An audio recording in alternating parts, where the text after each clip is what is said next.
Hello, everybody. Welcome back for another week of Growing with My Fellow Growers. I'm your host, Jack Greenstock, joined as always by an amazing panelist. It's just the two of us so far this week. I'm going to pass it up first to Spartan Grow. Thank you, Jack. I am Spartan Grown. You can find me on Instagram at Spartan Grown, all one word with no spaces. Or you could just shoot me an email, spartangrown@gmail.com or russ@gmlarmy.com, and I can help you with your growing or lighting questions. Happy to have you back. And we're just getting loaded up here. My YouTube shows that we're live. We got the chat going. I see Cheddar Bob is in there. He's got the number 2 crown, followed by Seed Person 1. He's got the number 1 crown. So shout out to you guys for earning those points in the chat, participating. Shout out to Seed Person. I just sent out some more seeds to some more veterans, thanks to him, because he sent me some fresh Goth Girl seeds, which I know a lot of people are excited to grow. And gotta take care of our veterans out there because not enough people are doing that. And not enough support within the systems that are supposed to do so. So I'm always happy to send free seeds to veterans whenever they get in contact with me. And I've had a few recently do so. So I'm happy to oblige. And with that said, we're going to get going tonight with some grow talk. I have some stuff from our cheap home grow chat that was kind of science related. And I know we talked a little bit about like some of the cool science sex testing stuff that Brandon mentioned last week, but it's not related to that necessarily. But there is some interesting new stuff going on in terms of the cannabis grow space in terms of science. And so we could get into that. I also was thinking maybe just in terms of grow talk, getting into a little bit of like when to do certain things, helping out people with timings. Like when do you first top your plant? When do you like to take clones? When do you like to de-leaf and things of that nature? So the timings of the grow often are personal choice, preference. But sometimes it's dictated by your environment. If it's ultra dry, you might want to leave more leaves on there. If it's ultra humid, you might want to pluck more leaves. And so it really does depend grow to grow. But with that said, my cheap home grow chat is not loading. So I can only scroll up so far. Oh, wait, here we go. Cannabis users. Oh, this was basically a longevity study, but it's talking about they typically have younger brains along with enhanced cognitive abilities, highlighting the potential for modularity role for cannabinoids and endocannabinoids in neurodegenerative processes, potentially supporting cognitive resilience. So this was showing benefits for people noted into midlife all the way into the late 60s and beyond. And shout out to mainly OG. Okay, I thought it was mainly CG for a second, but I just can't read apparently. But they posted this. It's from Science and Health.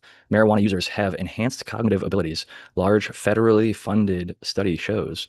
So I might go ahead and try and pull that up and so I could screen share it for the people who are here with us now.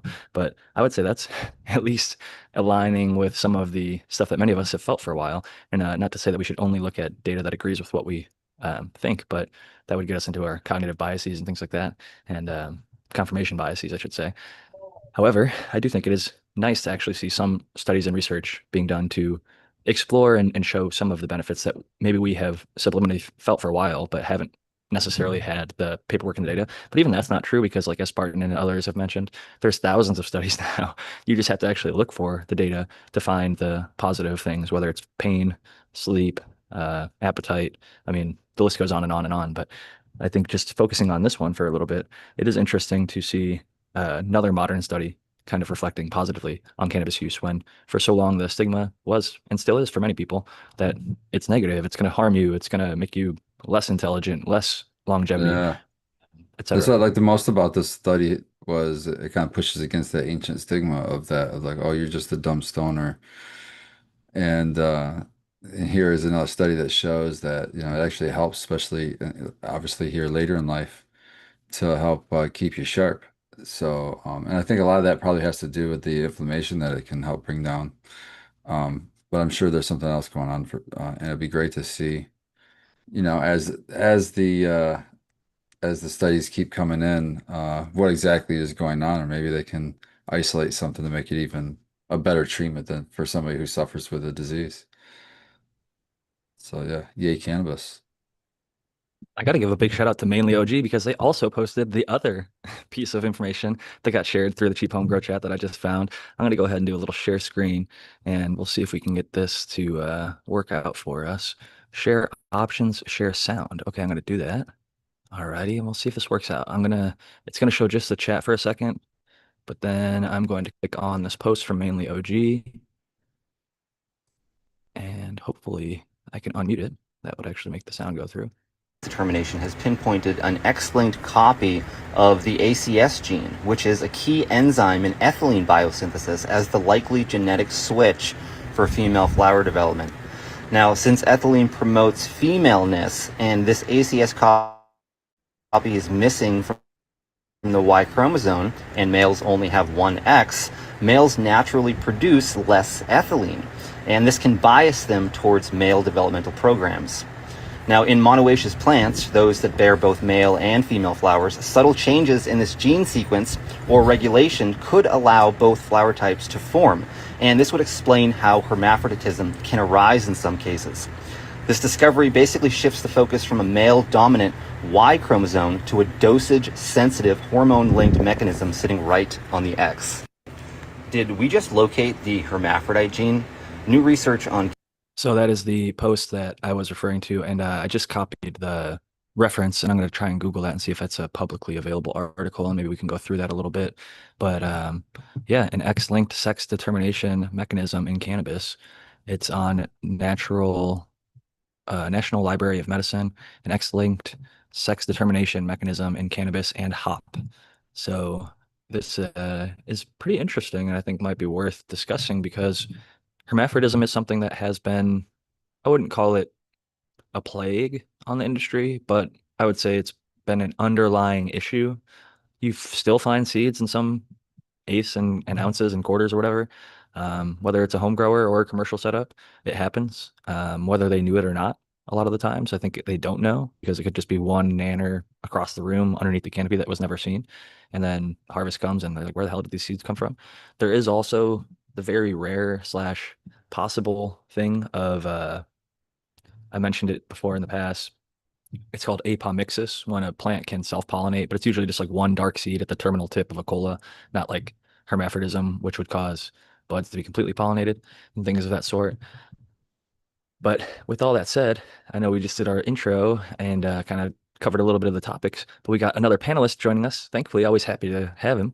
I'm going to pass it over to the American one if he can defeat that mute button and welcome himself. Hello, Jack, Spartan, everyone in chat. I'm the American one on the YouTube and the American one underscore with underscore Keens on the IG. And yeah, sorry I'm a bit late, but I'm glad I made it. Glad you made it as well. I'm gonna share what I'm smoking on right now just because I'm about to pack a bowl. But this is from the company my wife is working with. It's called American Weed Company. I don't know. I can't find the bag right now. Oh, here it is. But just a little blue Mylar or whatever. They got some like camouflage because they do veteran stuff on the front side. But yeah, grape gushers and it smells like blueberry. If you guys have ever had the cereal blueberry, it's like a berry flavored cereal with marshmallows, but it smells like every facet of it, not just the berry, not just the marshmallow, but like also the sort of, whatever grain is used to make cereal. It smells exactly fucking like it, and it's pretty fire. Got my eyes red and dry earlier. I was pretty stoned, so good shit there. And I got myself a little bit sidetracked, and we were talking a little bit before Tao came in about the hermaphrodism being found in that scientific article that I shared through the chat. But uh, Yeah, that maybe you could reminds share a me little of bit of what you're smoking on before you. well, I have a similar topic to that is I was shared from somebody who watches. I wish I could remember who that was, but they said that they'd listened on a couple podcasts recently from breeders. I think Humboldt they quoted as one, and maybe Symbiotic as the other, saying that they're noticing that they will could see show hermaphrodite if you're growing from seed. But if they would take that same, and they've done it, they took a clone off of that plant that showed hermaphrodite in the first flower cycle, and it never showed again once you started flowering it from clone. And I was trying to figure out in my head how that makes sense or how that would work. And I'm not saying that that's not the case, but I do know that if you're pheno hunting, I think if it shows the hermaphrodite trait either way, it's not really desirable. But that's interesting. I've never really tried. If I'm flowering it from seed, if I've taken that same clone after I've shown hermaphrodite, 'cause as soon as I see hermaphrodite, I usually just whack it, they're gone. I've never tried to flour the cut after that to see if it would do it again. I would say if that is the case, then there might be some inherently related ethylene linked trait that associates with the quote unquote tap root, if that does in fact exist, which I truly do believe if you grow a plant from seed, it will have a thicker kind of tap root that you can see all the way through the bottom of the pot once it's finished. And then they've got all the auxiliary side roots, etc. But with a clone, you don't have that taproot. So I'm wondering if maybe, and I saw my buddy Crazy Dave from Ohio mentioning that people use ethylene gases when they're trying to pop their seeds, even putting like bananas and stuff to try and like feminize seeds and things like that, or change their propensities for being female or get higher female ratios. And I personally don't think that there's a lot of data that suggests that it actually works. However, I do believe that ethylene is strongly impacting the sexual expression of cannabis. And in so doing, if it is shown in some sort of testing, oh, this plant is like 10 times higher, right? Like with like humans, I was just watching something about a UFC fighter, Chael Sonnen, and when he first fought Anderson Silva, had something like 70 times the average testosterone of a normal male. And he was just trying to say like, oh, that was me on a bad day.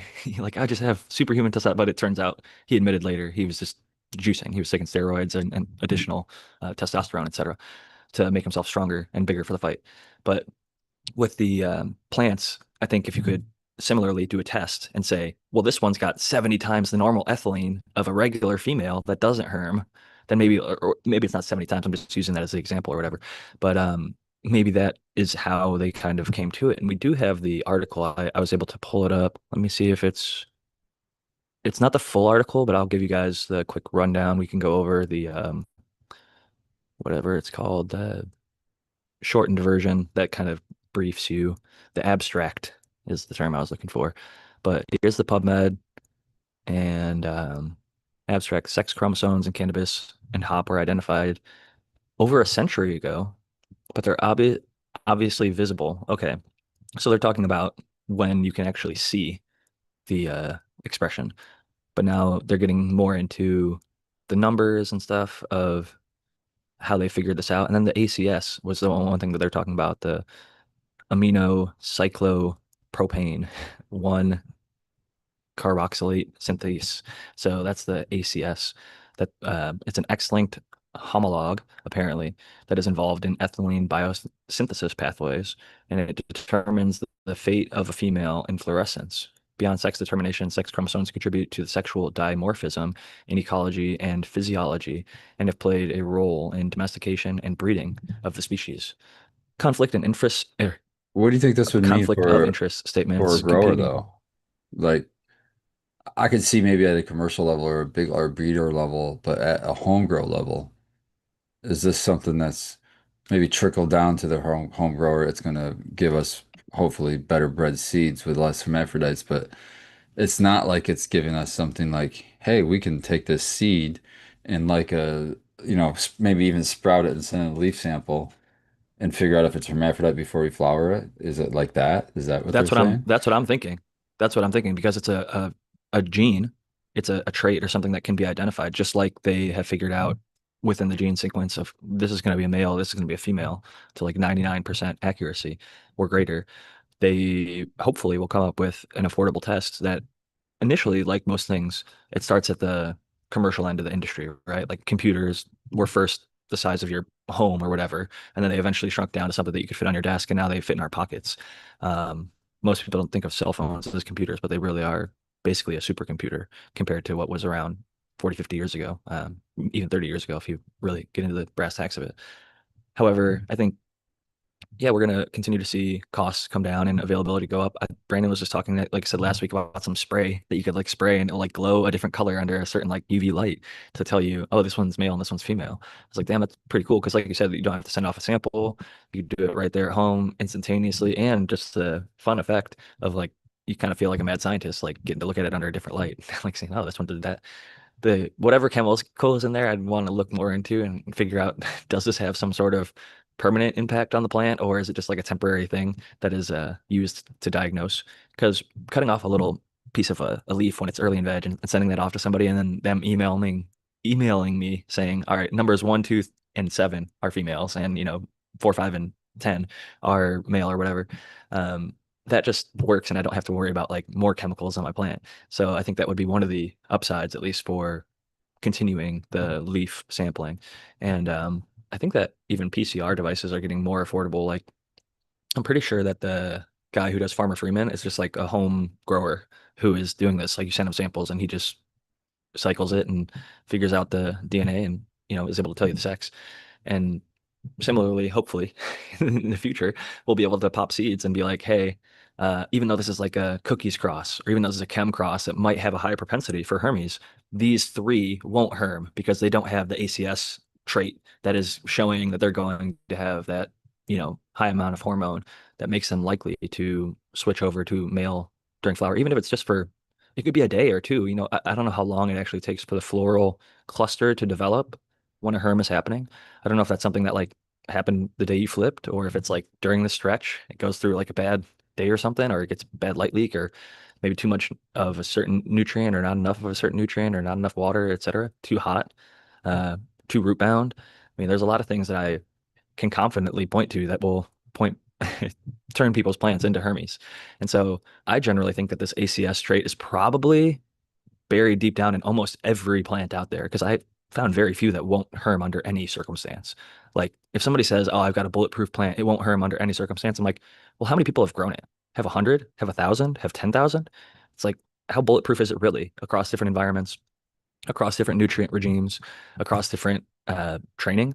Like I was talking about at the top of the show, potentially as a topic, like for timing, like when do you top? How do you top? Do you top at all? Like some people don't top the plant. I think Coot is one of them. He doesn't like topping. So some people just do low stress training, which I think Dr. MJ has rightfully pointed out in the past. It can often be high stress training when you're trying to low stress bend the plant over and then you snap it in half, or you tie it down and you forget to untie it and it gets bent over in a position that is not as conducive for it to grow strong. So there's a lot of factors that go into how the plant develops and when we choose to mess with or not mess with it. You could let it grow straight up like a natural autoflower or whatever and have all the little auxiliary buds be a foot shorter than the apical cola. But everybody has their different strategies and plans and methods. So I'm always curious, getting kind of into that side of things because I think as much as this topic is really fascinating, like you said, Spartan, like what effect will it have on the home grower? I don't think we know yet. We can only speculate on like when will this come? How much is it going to cost? Is it going to be available? Like maybe it just will never make it to the home growers market. So we might be wasting our breath to some extent. But like I said, always just exciting to see we try to at least stay a little on the cutting edge. I think we do a fairly good job of when something comes up, me or one of the other guys in the group will share it to our little cheap home grow group chat, and then we have a mini discussion like, oh, that seems pretty interesting, or somebody will be like, this is fake, or that's actually funded by somebody who is actually making it or whatever. So it's like, is it actually legitimate? So we have a lot of good back and forth before it makes it to air a lot of times, and sometimes we just casually have it sit there for a little bit and we all think about it and maybe come to the show and talk about it live and kind of figure it out together, which is kind of the case like we're doing right now. With that said, it's certainly not necessary. And I'm actually growing some feminized seeds right now. So I know I'll definitely have some females. I'm really hoping that some of the Vortex that I got from Spartan Grown are female, the Project V's, Vortex F2s. And so we'll see here pretty soon. And I did get my Death Star and my GG4 cut in the mail. Shout out to Tiki Madman, who is the guy I sourced them from. He does some tissue culturing. I think he tests every 2 months for viruses and stuff. But to get his clone stock, he does a tissue culture refresh, is what he's claiming on his website. And if the plant dies within 30 days, he'll replace it with a reship, which is, I think, pretty good standing by your product or whatever. Came rooted, came well We should protected in get the case. Tiki And on the website. Or off the website. We should get him on the show and talk about that stuff. That'd be interesting for a lot of these guys listening for sure. yeah, I would definitely like to, especially like now that I have the product in my garden. And I didn't like be like, hey, I'm Jack Greenstock from Cheap Home Grow. I've got a podcast with X amount of listeners. Can I get a hookup? I was just like, this is what it costs. I'm interested. I'm gonna buy it, and I'll give a fair, honest review to you guys, and that way I don't have to be beholden to him or to anybody. Like if it came with pests or if it came fucked up, like I would let you guys know. And it came looking pretty good. It was definitely summertime, hot time of the year. He did like the overnight shipping or whatever, and I think he's in Michigan. I'm in California, so They came in little rock wool cubes. I'd say they're probably about 8 to maybe 10 inches tall, and a little plastic thing that was wrapped up in a mylar. No light, I will say. Some of the things, like shout out to Aaron the grower. He uses the plant packers, or made the plant packers. I don't know if he still makes them or has them available, but I used to hype those up all the time. Best way to ship a clone. Because I once upon a time cut the bottom off a milk jug. I put a clone in there. Shout out to Eagle Gardens. I sent him the J1. And I put one of those little like LEDs that you stick underneath like a cabinet with like a few batteries in there, and you press the button and it like clicks on. I had that inside the milk jug and shipped all that to him, and it got like lost in the mail. It was literally out for like a week and a half, and it survived. The plant was perfectly fine when he got it, so he was able to grow it out healthily and like harvest that plant. And but all that aside, I think as long as the plant's not completely fucked, like dead as like wilted over and dried out, you've got a pretty good chance. Like even if its leaves are a little roughed up, like you get it vegging a little bit, you give it some water, you get it in the media you want it to be in, and generally, I think you'll be, you know, able to get it to snap out of things. Veg is fairly resilient as long as it's got some roots and it's not totally fucked.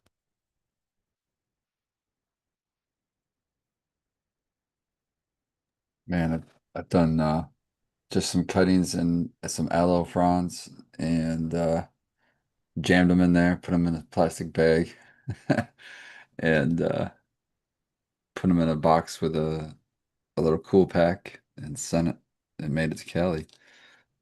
So shout out to 2020 Mendocino. They got the cut and it rooted for them. That's how they got snow cane out there.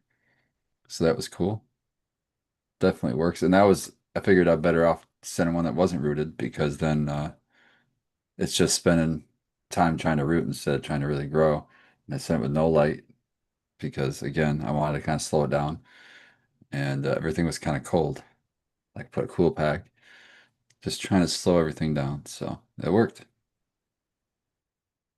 That'll definitely work. I hear that call it slip if it's not rooted, like an unrooted cutted. And some people prefer it that way actually because then they can use whatever their preferred media is. Like right now, I'm in Michigan Made Mix, but I've got a little rock wool cube that's in there that my plan is actually to veg these two clones, the Death Star Ohio cut and the GG4, out into mother plants that I'm going to put into like 1 gallons essentially, take as many cuts off of those as possible, and then I'm going to put those into my cloner and then start fresh essentially in all with my like that plant essentially will go from the oxyclone into soil for the rest of its life, and there will be no rock wool in the equation from that point forward. So that way it doesn't end up into my earth boxes. So that'll be a simple way to avoid that. Not that it's a huge issue. I just personally prefer to not go about it. And the way that my grow is lining up, I got a couple cuts. If I was to just let them veg out and grow up, they'll be ahead of my seedlings because they're a couple inches taller, a few nodes ahead. So my seedlings would be eventually they'll catch up and I think start to overperform, even if like I kept them all in the same size containers. However, just for preference purposes, and I want to get a clone out the Spartan growing of the Death Star. So got to make sure I get some healthy cuts of I those appreciate that. available. And I'll send you a couple because I do have a plant packer. Shout out to ATG Acres, so I could actually put it to use. And I'll try and get them Sweet. properly sized. But yeah, it's I appreciate that one because that I'll bring them right out to the Tricone Forge. So we'll get them out there. We'll get them running, see what we can give them. I would say there's probably only two, maybe three, if I'm being honest with myself, strains from Ohio that are notable. And I would say Death Star is definitely one of them. Or at least I don't can't necessarily say it's made in Ohio, but that cut is known for being an Ohio cut. That cross, I can't remember off the top of my head who made the cross, but it's fire. But the other one I would say is the dumpster, which I do think is made in Ohio, but I could be wrong about that as well. It's just really famous for being run out there. And the last one I know for sure because it's in the name, and it's not even really that famous anymore. But locally, if you ever went to OU or Athens, Ohio, there's one called Meigs County Gold because Meigs County is the county that Athens is in. It's like right on the southern border, right before you get to Kentucky, down there where Ohio University is. They have Meigs County Gold. It's like an old school, like basically like the moonshiners of cannabis in Ohio were growing that strain, and it got pretty notable out there. And there's definitely lots of famous stories about that one. So shout out to the people in Southern Ohio that were keeping it alive and basically like the not as big, but kind of like the bluegrass mafia and in their own way out there. So a lot of cool history throughout the US, honestly. Like the deeper you dig into cannabis history, like the cooler it gets. Like my books just kind of scratch the surface of a couple strains, but like there's probably something for me to think about writing more about in the future because I think too much of it's not super well documented or like put together. Like you'll get clips and snippets here and there. Like you might Yeah. be reading a hash book and then you'll find out about this crew that did this thing. Like they imported all these thousands of pounds of hash with surfboards and shipping containers. It's like holy shit. Like there and there's definitely been some good books about like Brotherhood of Eternal Love and other big hash movers and productions and all that stuff. But yeah, the more I learn, the more I'm interested and the more fascinating it is because um a lot of really badass people that put their lives on the line for this plan. You know, when I say we're standing on the shoulders of giants, I really mean it. Like the people that came before us and the people that are still here to this day, some of the guys that taught me and the guys that taught them, they really stuck their neck out there for this shit. And there was not a lot of information to do it right. And that's why like every week I'm happy to show up and do this and revel in the ability to share openly and freely and be able to have a good discussion with fellow like-minded individuals and not have to worry about, you know, dogs getting shot up or doors getting kicked in, any of that bullshit, you know, or even just like really nuts. There's still some of this, but like rival crews or something like coming to steal your stuff or chop down your plants. And I see that more in the legal space now, unfortunately, because all their addresses have to get posted online, at least in California, which I think is semi ridiculous. I think the addresses should be in like Oh, a private database with law enforcement. It's I, st- public. I still say even back then till to this day, the worst pest for an outdoor cannabis farmer is human. That's the worst fucking pest. It's the goddamn rippers, man. They'll take your whole crop in a And single night. that's before it was legal, and even now that it's legal, that's the same, man. They haven't gone away. Things like Google Earth that Yeah, really it's really unfortunate. sucks.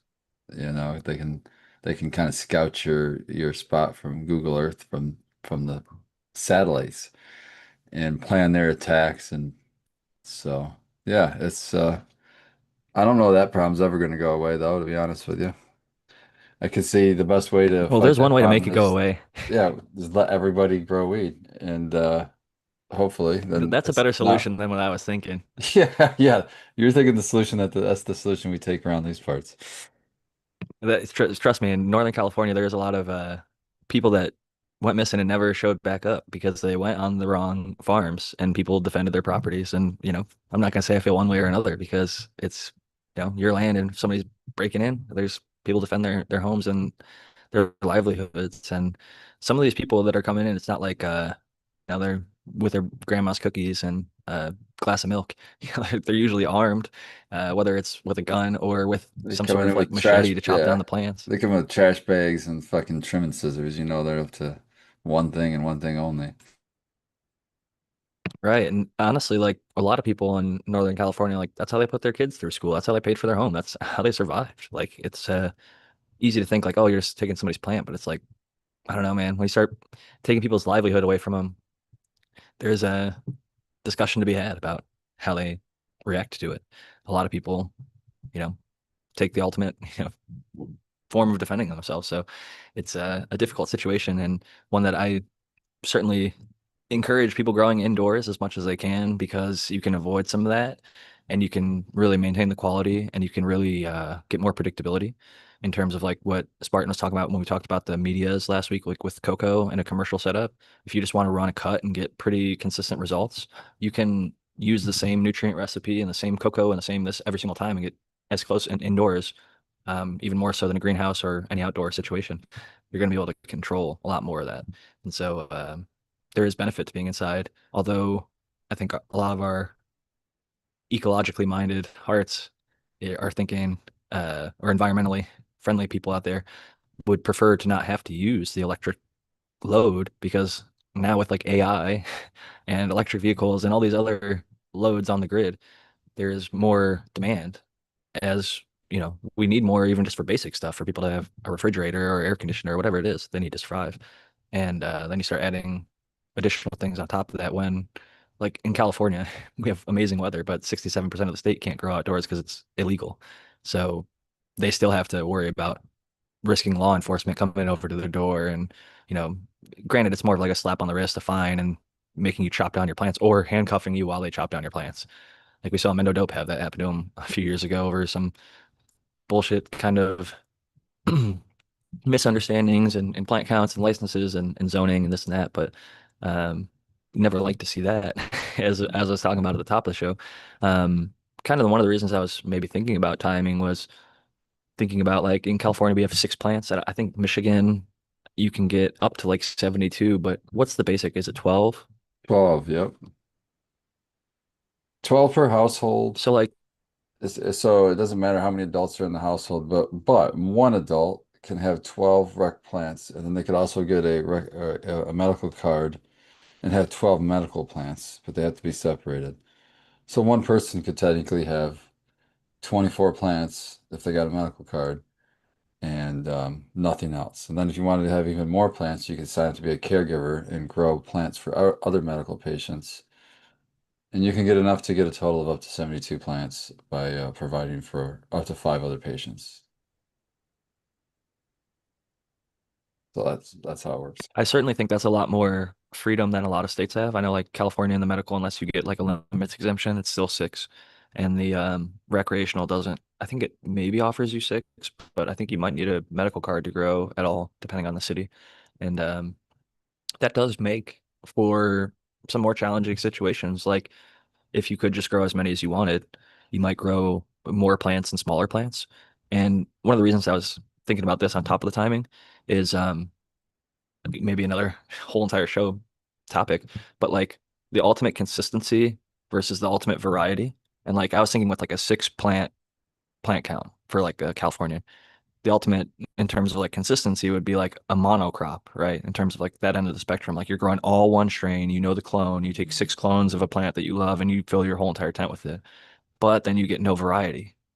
And then like the ultimate variety in that case would be you're growing 6 plants from seed that you've never grown before. They're all completely random. So that's like the other end of the spectrum. It's like you have very little control. You might have one plant that's 6 feet tall. You might have one that's 2 feet tall, and then the rest of them are 3 to 4 feet. And so I think there's some sort of balance to be had with maybe when somebody goes to set up their grow, how much, because I think you can get real bored if you just grow like, let's say I grew 6 plants of OG and like I just have only indica or like a heavy hitter and it just puts me to sleep. I think Eagles mentioned that on the show in the past. He grew like a bunch of it and then like it was almost hard to smoke because it was just like one thing, it only did one thing, and then you're kind of stuck with that. But at the same time, if you go too hard on the variety route, you can end up with quite a jungle to try and battle through. So I'm curious, kind of, I'll pass it to Tao first and see maybe where do you line up on the end of the spectrum? Are you somewhere in the middle? Are you more for the variety? Or because I don't think you're much of a monocropper, if I recall. Well, I've done both, and definitely monocropping is easier for the grow, but I like having variety to smoke. So if I only have one tent, I'm putting in a whole bunch of different plants. But for a spell there, I had like 3 flowering tents, and I would do a monocrop in each one, and I'd have different. At least I'd have 3 different strains, and have plenty of it too. So that's my favorite predicament to be in. But yeah, you need variety. And even if like this has happened many times, the shit's killer. You love smoking it, but for some reason you just put it in the corner and try something different, and you hit something new, and it's like, wow, man, that shit hits me hard, man. And you think it's better than the last one, but that was just because you built up a tolerance on that last one. And then eventually you pull that one out, you're like, yeah, I'm gonna throw this into flower again. And when you grow that one out, you're like, damn, this I forgot how good this one was, or I didn't think it was that good because I got used Or to you it. just stop Yeah. smoking it, but get back to it. You like pull out that jar. You're like, all right, I'll smoke some of this now because I smoked all this other stuff. And you get back to it. Now it's hitting you again. You're like, whoa. Yeah, like yeah, exactly. So don't give up on that strain that you think is fading because you're just building a tolerance probably. And yeah, that happened, many a time too. But I think strain tolerance is real, and I think it's yeah, oh, definitely. a logical thing if you think about it because each strain has so many. I'll, I'll estimate and say 200 different like cannabinoids, minor cannabinoids, flavonoids, esters, aldehydes, ketones, all that stuff mixed in there. Probably 200, maybe 300, maybe more. things that make up that profile. And each one of them, if you get down to the molecular level, from THCP to THCA to THC to CBN, CBD, all the different things, and then all the different terpenes and all the different everything, they all have some sort of impact on you as an individual. And it's rare that you will find something in that specific rate. So, like, let's say it's 1 milligram of myrcene and 10 milligrams of limonene or whatever. Like, you might have limonene and myrcene in other strains, but you're getting it in that very specific profile with that strain. And I think your body sort of adapts and gets used to the not only the chemicals but the levels of them. And just like any drug, whether it's caffeine, if you go to like the same coffee shop and get the same you know roast each time, I think you're going to eventually start to feel less of that effect from it. And strain tolerance, there's probably a lot of, and I just haven't looked for it, scientific evidence to prove this out.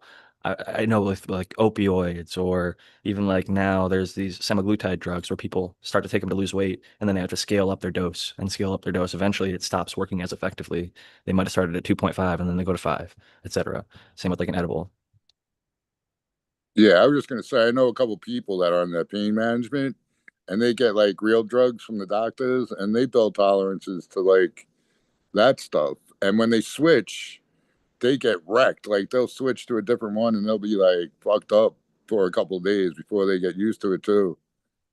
So yeah, I don't know how it all works, but it's definitely a phenomenon in tolerance building up. So It's like I'm not an opiate user, and so when I got like my wisdom teeth pulled and I had like Percocet or something, I'd have like one of them and it would get me so high, I'd be like nauseous off of it. The dosage was so high and so strong. And then I see like these celebrities talking about their addiction and how many of these things they were taking a day. And I'm like, I was taking like half of one of those and I was like incapable of functioning. And they're taking 100 of them in a day. It's like, holy shit, how are you yeah, alive? that's how people die too when they get arrested and don't have it for a month, and then they get released out of jail, and then they eat 100 of them and they die. Because yeah, you Yeah, build they're up a not. tolerance, and then that tolerance gets kicked down, and then you overdose. That's honestly going back to cannabis, one of, in my opinion, the most important. Well, I don't want to put it on a pedestal of importance, but it is a valuable asset in the cannabis wheelhouse that we have that we don't necessarily champion enough because I think it's controversial and people don't love talking about addiction. But I've seen dozens now of different facilities and camps or programs where you go out into the woods and you take a bunch of cannabinoids and you get off of the opioids that you're hooked on. And instead of having a horrible withdrawal and feeling sick and shitty, you're around a bunch of really supportive, positive people that are encouraging you, and you might work out and eat healthy and do whatever other things are involved with it. But ultimately, a huge percentage of these people are getting off of opiates and staying off of them for substantial amounts of time. And previously, I think that was something that a lot of people felt they needed to take because opiates specifically have a few different, like Suboxone, and there's another one, methadone, where people get off of the opiate and then they're essentially on a substitute opiate for their entire life. And granted, it might be safer, but I think that's if it can be prevented by heavy doses of cannabis in specific settings, I think that's something that needs to be explored a lot more because anecdotally, I know people and I've seen people go through that. And I mean, I know people also who have passed from, and I'm sure everybody who's listening either has somebody personally they know or they've heard of somebody who's passed because of overdose of opiates of some variety. So I think that's a major value point in cannabis that I think continues to need to be explored. I think that's why like the indica side of the more narcotic, soporific side of strains and things were very appealing and are still very appealing for a lot of people. Pain management, sleep management, inflammation, all these things are like multi-purpose, multimodal. Even So cannabis oil or RSO, it's a good it's a good replacement for those kinds of medications. I think one of the best because from my understanding and what I experienced when I was injured and or going through surgeries, it is very, I mean, the term is narcotics, right? They're that's what they are. They tranquilize essentially. They put people down, they slow you down, they make you feel sleepy and tired, and um, they do relieve a lot of pain, maybe physically and for some people emotionally. I think that numbing effect helps them instead of, not to say that this is the best thing, but a lot of people do it, whether it's alcohol or opiates or even cannabis, they will self-medicate and self-soothe.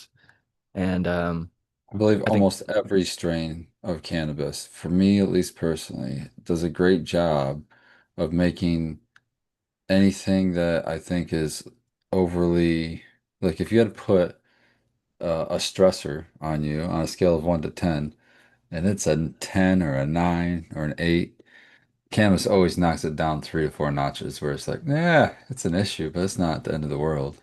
To where it was the end of the world before I started smoking.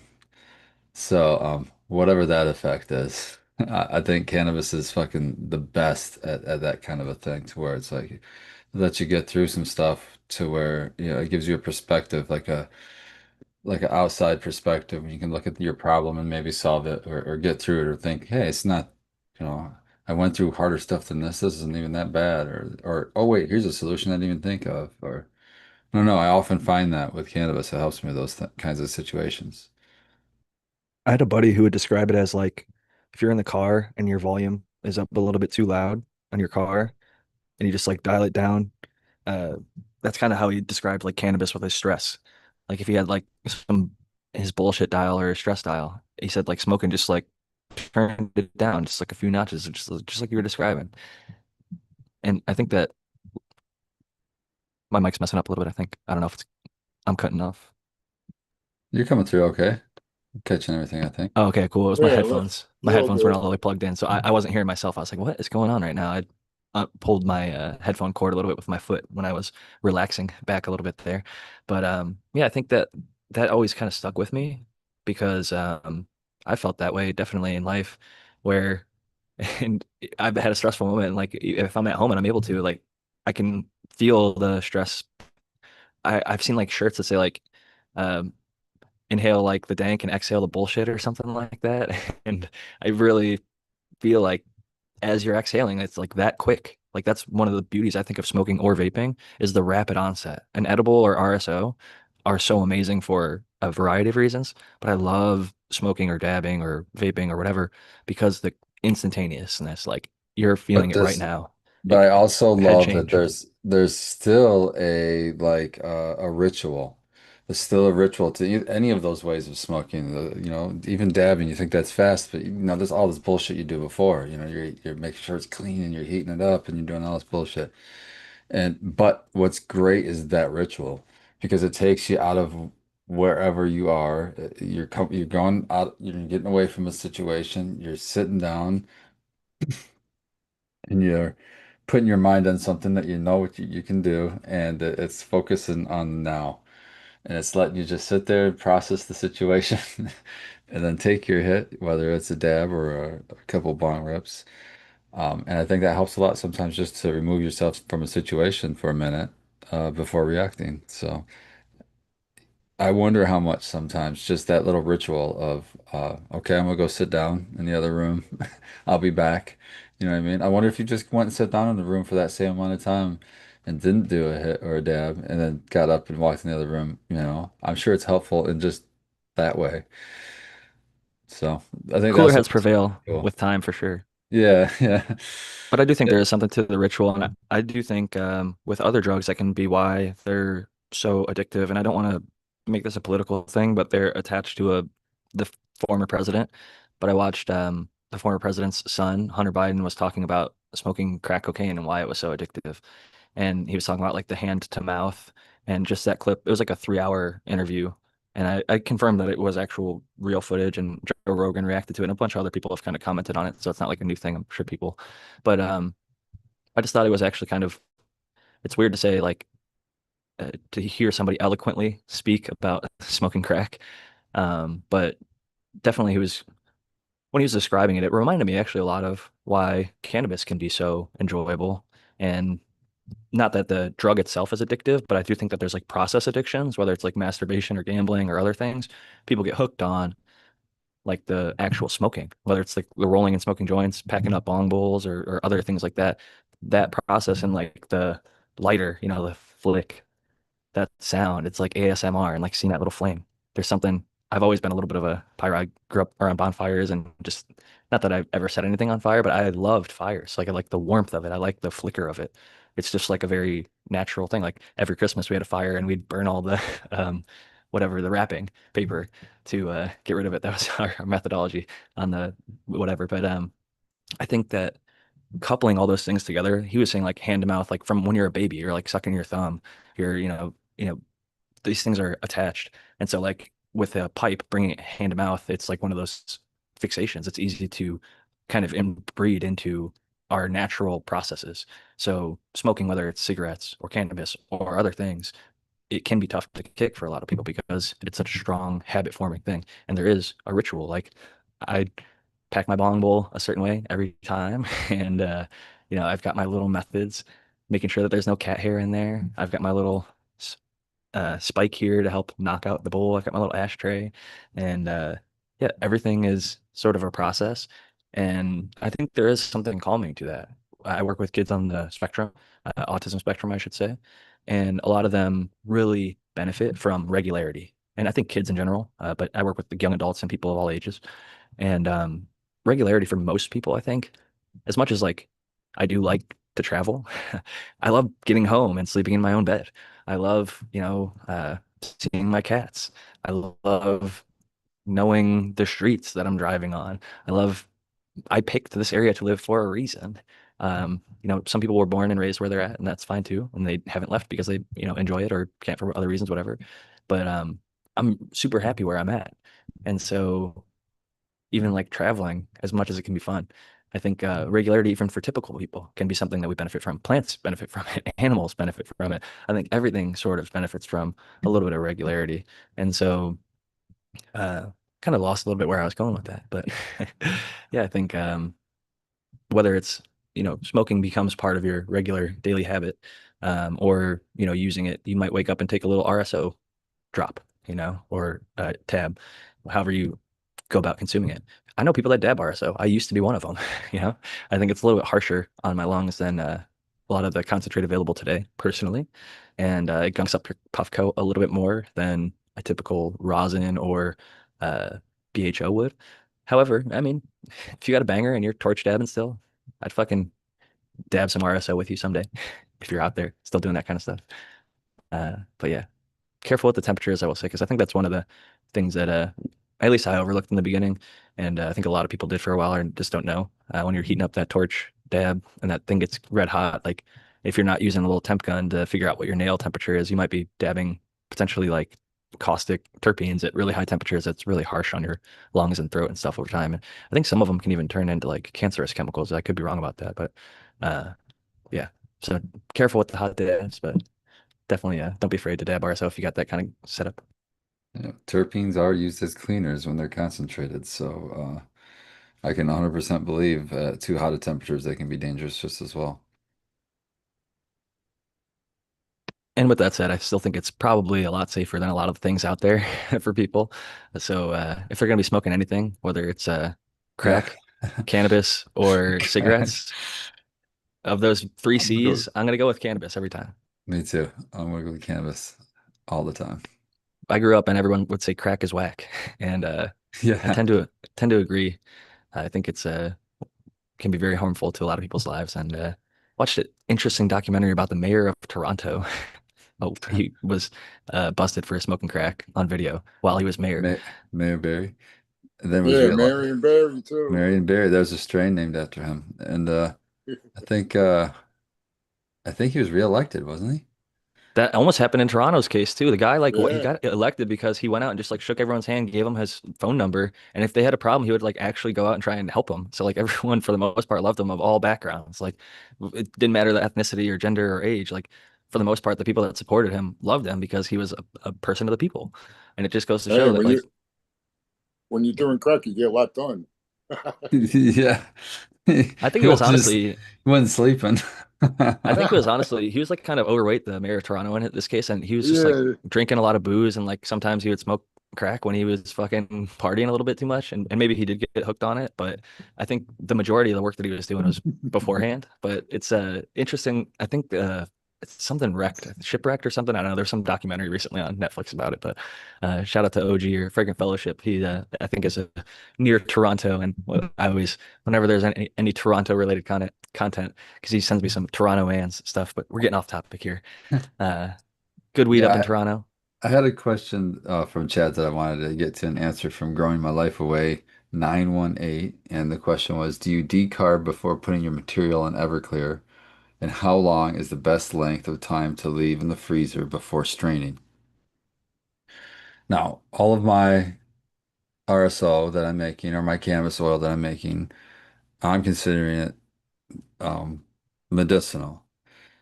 And because of that, I don't worry about decarbing the product. And the reason for that is because THCA, which is the non-decarbed THC, it's also medicinal. So I'm not worried if I don't have it all decarbed. And in the end, I do have to introduce heat to boil off the alcohol. So it's likely that some decarb is going to happen there as well. So no, I don't. If you're looking for the effect, if you're looking to try like a recreational effect, I would encourage you to decarb the plant material before soaking it. So, or you could decarb it after you get it into an oil, but I would still decarb it. What was the last part of the question? How long is the best length of time to leave in the freezer before straining it? I always felt like it was better to do a long soak because you could pull more material, you could pull more product. Um, but I recently did a test in my own settings in my own, the way I've been doing it and everything. And literally a 10-minute soak, returned, we did a 10-minute wash and then ran it. And we took that same material and we washed it for like hours. I don't remember, 3 hours maybe, and ran that. And that return was like nothing, like very little. So I would say like 90-10, 90% on the first wash, 10% on that second wash. So I'm really super convinced now that after about 10, 15 minutes, you're pretty much good. You're pulling 90% of everything you need, and you're probably going to be pulling less chlorophyll and have a cleaner product. So I would encourage shorter washes, 10, 15 minutes, something like that in the freezer where it's nice and cold. And that's it. I almost wonder is if there's like some secret benefit to the chlorophyll because granted it makes it taste like shit, but Well, this it is my also answer to causes some that, people's stomachs to though. be upset. My answer to that is there's definitely is a benefit to chlorophyll, and I encourage you to get as much as you can by eating lettuce and salads. Leafy greens, yeah, Yeah, that's true. and leafy greens. You can get that chlorophyll. It doesn't have to be in the cannabis oil. I agree with that. Much better way, and you get much richer and fresher version. It's not like it hasn't been through. Honestly, even eating cannabis leaf, I think there's tons of benefit. I just saw another. I should have shared it to the group chat, but Yeah, you can. another thing saying don't throw away your early leaves. Look, they're full of other cannabinoids, and it's like Jack's been saying this for years, people. I love it when again, it's not to say I told you so, but just things that I've said and felt because when you have a microscope and you go and look at those leaves, they're covered in resin, in cannabis resin, even in veg. Like there's cannabinoids in there. It's not necessarily the ones that get you high, but they have benefits. Like it's a miracle fucking plant, honestly. Like I hate to use that term, but like I truly feel this plant is so good from start to finish. Like in every part, the roots to the tips to the stalks, like it can be used for so many different things. Like they made a full hemp car. Like it's just unbelievable. And I just get on my soapbox occasionally with how much I love it and fascinated by it. And it's fun having a garden of it back again because my cats are loving it. They're having less fur balls. They're getting some plucked leaves here and there. And my vets have always told me it's good leafy green, good fiber, and it will prevent them from having as many fur balls. And they're Maine Coon Persian, so they're furry as fuck. So they get fur balls. Like I brush them and pet them a bunch and get as much fluff off them as I can. But they're just it's triple coat cats and so they have fur all over everywhere, me and the entire house. And thankfully, I do a pretty decent job keeping it out of the plants. But Admittedly, there will be some cat hair in the grow area because they like to go up and investigate. I usually pluck a leaf or two and then feed it to them, but I don't let them into the actual physical tent and stuff. But yeah, growing with cats can be challenging. One And of the they things will I would eat say your is they young definitely, plants. Watch out your young oh plants. They yeah, will eat the fuck out of them. they're very capable of doing that. When I get my males, I feed them to my I just take them out, set them, and they're just devoured because my cats love eating the plants. Like I've done this. I've had them for almost 7 years now, and I've been growing the entire time pretty much. And this is the first little hiatus I took. And now that I'm growing again, every time I open the tent, they're right next to it, just like waiting, like, yes, please give it to me. They love it. So I'm a big advocate of not only yourself, but also giving it to your pets. I think dogs also enjoy a leaf here and there. If they're willing to eat it, I don't think it's going to be bad for them. Dogs actually can get away with having more veg in their diet. Cats actually aren't supposed to eat much vegetable. They're pretty much carnivore, like pure carnivores. But like a little wheatgrass or cannabis here and there is not terrible for them. So I'll throw that out there. And if you've never eaten a fan leaf with a few trichomes on it, you're missing out. You'll be surprised the flavors that come off of that stuff. You get some spices, you get all kinds of crazy stuff. It's not what you're The expecting. It's pepperiness not always what gets me. They Yeah, can be yeah. herbal, they can be peppery. I've had some that taste kind of berry, like not like sweet, but like a natural berry. And just interesting what you can get off there.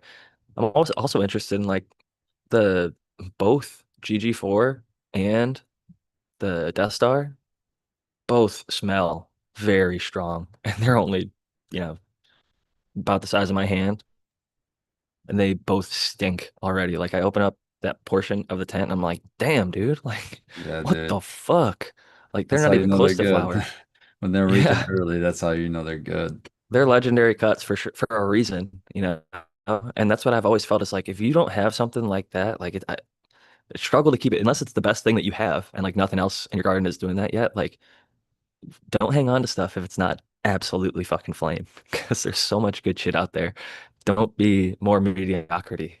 Like everything can be okay, but like try and be the best you can come across because yeah, it it'll get boring soon if you don't aim real high because like we talked about tolerances earlier and changing it up can help. But if you have there's some shit that I think is like truly I do think like GG4 is a good example of one that even if you're a heavy long-term smoker, you smoke some good GG4 and you're gonna be feeling good. It's pretty high potency. That Chem, OG, and a few others I think are definitely as old as they are. They'll still get the job done. And I'm a fan of I think that's just like it's good for people like us to have those confirmed medicine varieties out there, you know, like I look at GG4 truly as medicinal. Like it's very heavy pain relieving, helps a lot of people Absolutely. for a lot of different reasons. I'm going to be breeding with it. That's the big reason I wanted to pick it up is I want to keep it alive. Josie came on the show, talked about it, told us how he made it. I want to share it with people. I want to, you know, get it out there and keep it out there because I think it truly is a special plant. And not that it's like, you know, that's hard to get, but some people don't have it. And so if I can make a bunch of cuts of it and then, oh, I don't have enough space. And there'll be eventually, hey, anybody in the US want a cut of GG4? Hit me up.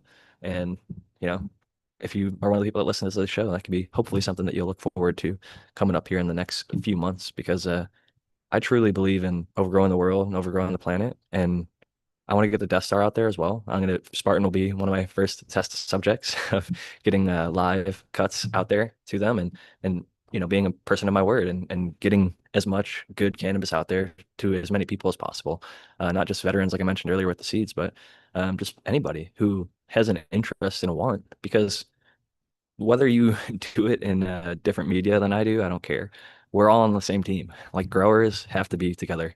And I still see Facebook posts or groups or, you know, even podcasts trashing, dude, like trashing certain styles or methods or this or that. Like, wow, man. That it's bred into us, I think, as a society. They want to divide us. They've done it so well for so long. Our ancestors were being divided by fucking people that are trying to make us angry at each other so we're not worrying about who's really fucking us. And so Yeah. Well, when sadly, you come people use that to together, build themselves up too. If you're tearing somebody else down, you're building yourself up in a way, which is unfortunate. they're attempting to, but failing to, I think, in reality. I think Oh, there's right. never been a Yeah. statue built of the critic, right? And most people, the greats that people write about and remember decades, years, millennia later, Yeah, those we are don't all, we don't have any statues where as a quote underneath the statue it said, they told so many people that it wasn't gonna work.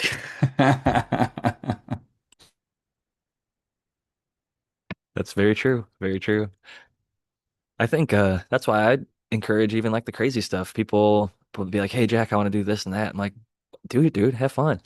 Like, who cares? Like, somebody said it might suck. Well, try it. Maybe it will, but maybe it won't. Like, you know, if you want to try and make lowrider fire, then go for it. You could probably breed some other shit into it to make lowrider decent in time. Put enough GG4 or Chem or OG in As I there. say, GG4 would be a good start. You start breeding it to good stuff, and then you'll have like essentially what are modern autoflowers, right?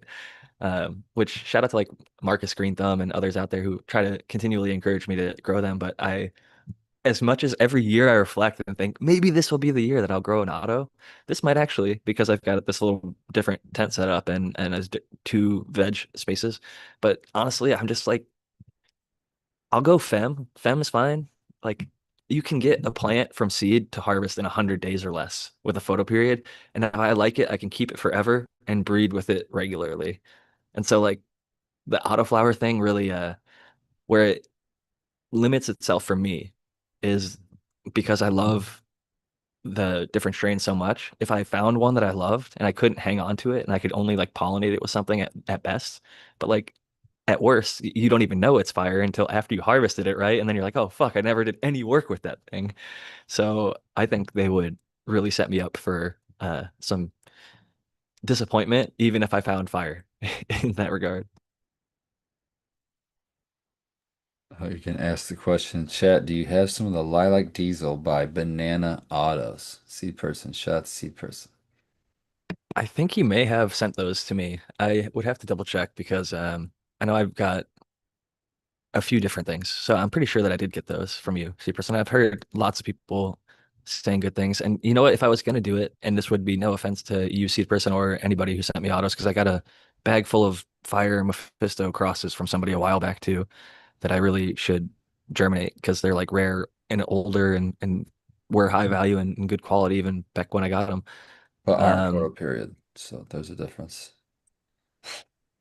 I would probably throw them on my balcony at this point because I've got my plumerias out there and they're blooming. And if they can get enough sunlight to bloom a plumeria, it's private enough. I only have one person other than delivery people. I actually have a back balcony that doesn't get as much light, but we'll see how that plumeria does this year. I have plumerias on that balcony and they're not, I need to go to look at them, to be honest. I don't go out there enough. My wife takes more care of the plumerias, admittedly. But yeah, I think if I was going to do autos, that would be the way. And I would just look at it as like a sort of like a fine wine, like a single year vintage, like a one and done. Kind of like a lot of the stuff that I grew in my last place would be because if I didn't take cuts of it, it would be just like that. Like I grew it one time, that was the vintage of it, and it was gone forever. Like I grew that seed and then boom, it's fucking gone. Like Yeah. however many ounces or a pound or whatever I had, and then it was gone forever Well, you because could do your own I breeding project with it. You could just like purposely put a male, keep one male out there and seed out a plant or two to get a bunch of seeds for the following year. And then the following year, you could shoot, you could probably even do two, even outdoors, you could probably get two harvests in. And you can just keep selecting, keep selecting, keep selecting. It'd be a fun little side project you could do. was gonna say I wouldn't know if it's good, but the first generation doesn't have to be. So like I was talking about earlier, you could start with lowrider, and I wouldn't be. I'd be starting with stuff that was many years and many generations and lots of hard work and good selection by Daz and all the others at Mephisto and Night Owl and those types that. Um, and I could probably get some Gnome automatics. That's what he ended up being called, right? He used to be something else. Yeah, used to be Mandalorian. Mandalorian genetics. Now know him, Dan up there. Dan the Dan, he's been man. on the show a handful of times. He's still in our cheap home grow group chat. He occasionally will send like, "Hey, here's how my greenhouse he's growing veggies and cannabis," and he'll ask Brandon Rust a question or Matthew Gates a question, and IPM related or soil related. And honestly, I love being in that chat. It's like a little, always iron sharpening iron. You got good people in there growing into sharing their thoughts, techniques, and experiences over however many years we've been doing this. I've definitely learned a lot there, as well as just even chatting with the listeners and DMs. People ask me a question, and then by the nature of me, if I don't already know it, looking into it to figure out how do I help this person, we both get better together. So it's everyone growing along, and it's one of the beauties of this style of show and community is we can all kind of rising tide raising all the ships situation, and just by the simple nature of us being willing and open, that's where I think at our point in society we're really benefiting is being able to have technology that allows education like we're doing right now. It's a beautiful thing because we're not worrying about there's a lot of areas in the world that are having conflict, and I'm glad that we don't have to get into that. There's every other news channel will cover that shit all day, all night, and you can find that everywhere. So I don't want to get into that at all, but I want to pass it to the American one because he did mention at the top of the show that he's only gonna be able to hang for the first hour, and I ran him a few minutes past that. So Tao, No, any final yeah, thoughts no before you get running? worries. I just realized too it's a little late, but I'm glad I made it. Sorry I got to cut out early. It's good seeing you all. Good seeing everyone in chat. I'm glad I made it, and we'll either see you back here next week or somewhere in between. And yeah, man, it's always good to be here. I love hanging out with you guys and talking cannabis and whatever else happens to pop up. So yeah, thanks for hosting, Jack, and we'll catch you all either next week or somewhere in between. Have a great one. You too, buddy. Cheers. Good to Thank you, see you, All Tao. man. right, man. Keep growing. Peace out, guys. Yeah, keep growing, buddy.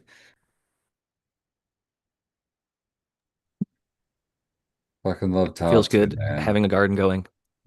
I'm just Oh, gonna he's the shout man. out Tao. A good, I love. He's one that Well, first I guess it was Sub Cool, the first one I saw that was just handing out seeds left and right, and then Tao was the next one that I saw just constantly all over the community.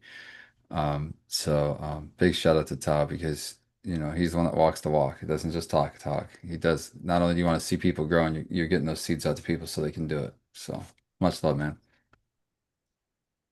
He definitely does a great job of that, and he hooked me up with a huge pack of Amy Aces. Just hey, what's your address? And I got a vial that was stuffed to the brim, and I've tried to, pay it forward and do similar. I've sent out thousands of seeds, most of them for free at this point, and I always love hooking up the veterans and always new growers if they maybe are on the cheap home grow side. If you can knock off one of the larger expenses, I think it's easy to spend over $100 on a 10 pack. And if you could give them a free pack, that's good to start. That really puts somebody off in the right direction. I mean, that could be the cost of a tent, right? So you could get them, and now they've got an environment to grow in that's extremely easy to regulate. It is designed to do exactly what we need it to do. Reflective walls. It's got ventilation, slots built into it. It's got the ability to hold weight impressively. Like it holds all my fans and shit and my lights and really has never had any problems. I've seen people hang on their grow tents. That's with the gorilla tents at least, but they do like pull-ups on them and shit. And the aluminum slash steel piping that's being used now is high quality, depending on the brand that you buy. And my last one lasted, I think, 7 or 8 years, and I expect this new one to probably outlive that. It's got even better set of zippers on it, and the Mylar is even thicker and even better quality. So it's just like I've actually, and this is a little bit grim to discuss, but I've seen people like who live on the street using grow tents as if like because they're some of them are big enough, it's almost like a camping tent because they can waterproof or seal off some of the vents essentially. And yeah, I don't know. It's obviously that's not ideal, but if you can legitimately live inside of one of these and it provides you a shelter, it just goes to show like the quality of construction of some of these things is maybe much more impressive than we might have considered for a while, especially if they're in an indoor environment, like, and they're not, my cats are fucking with them, so I'm probably gonna have to get some little thing to patch it up here and there. But admittedly, like, they've been scratching on it, and I have the lights full blast and haven't even seen a pinhole yet. So I think the double paned mylar or whatever is at least thick enough that their claws don't go all the way through, at least not yet. So uh, pray for me.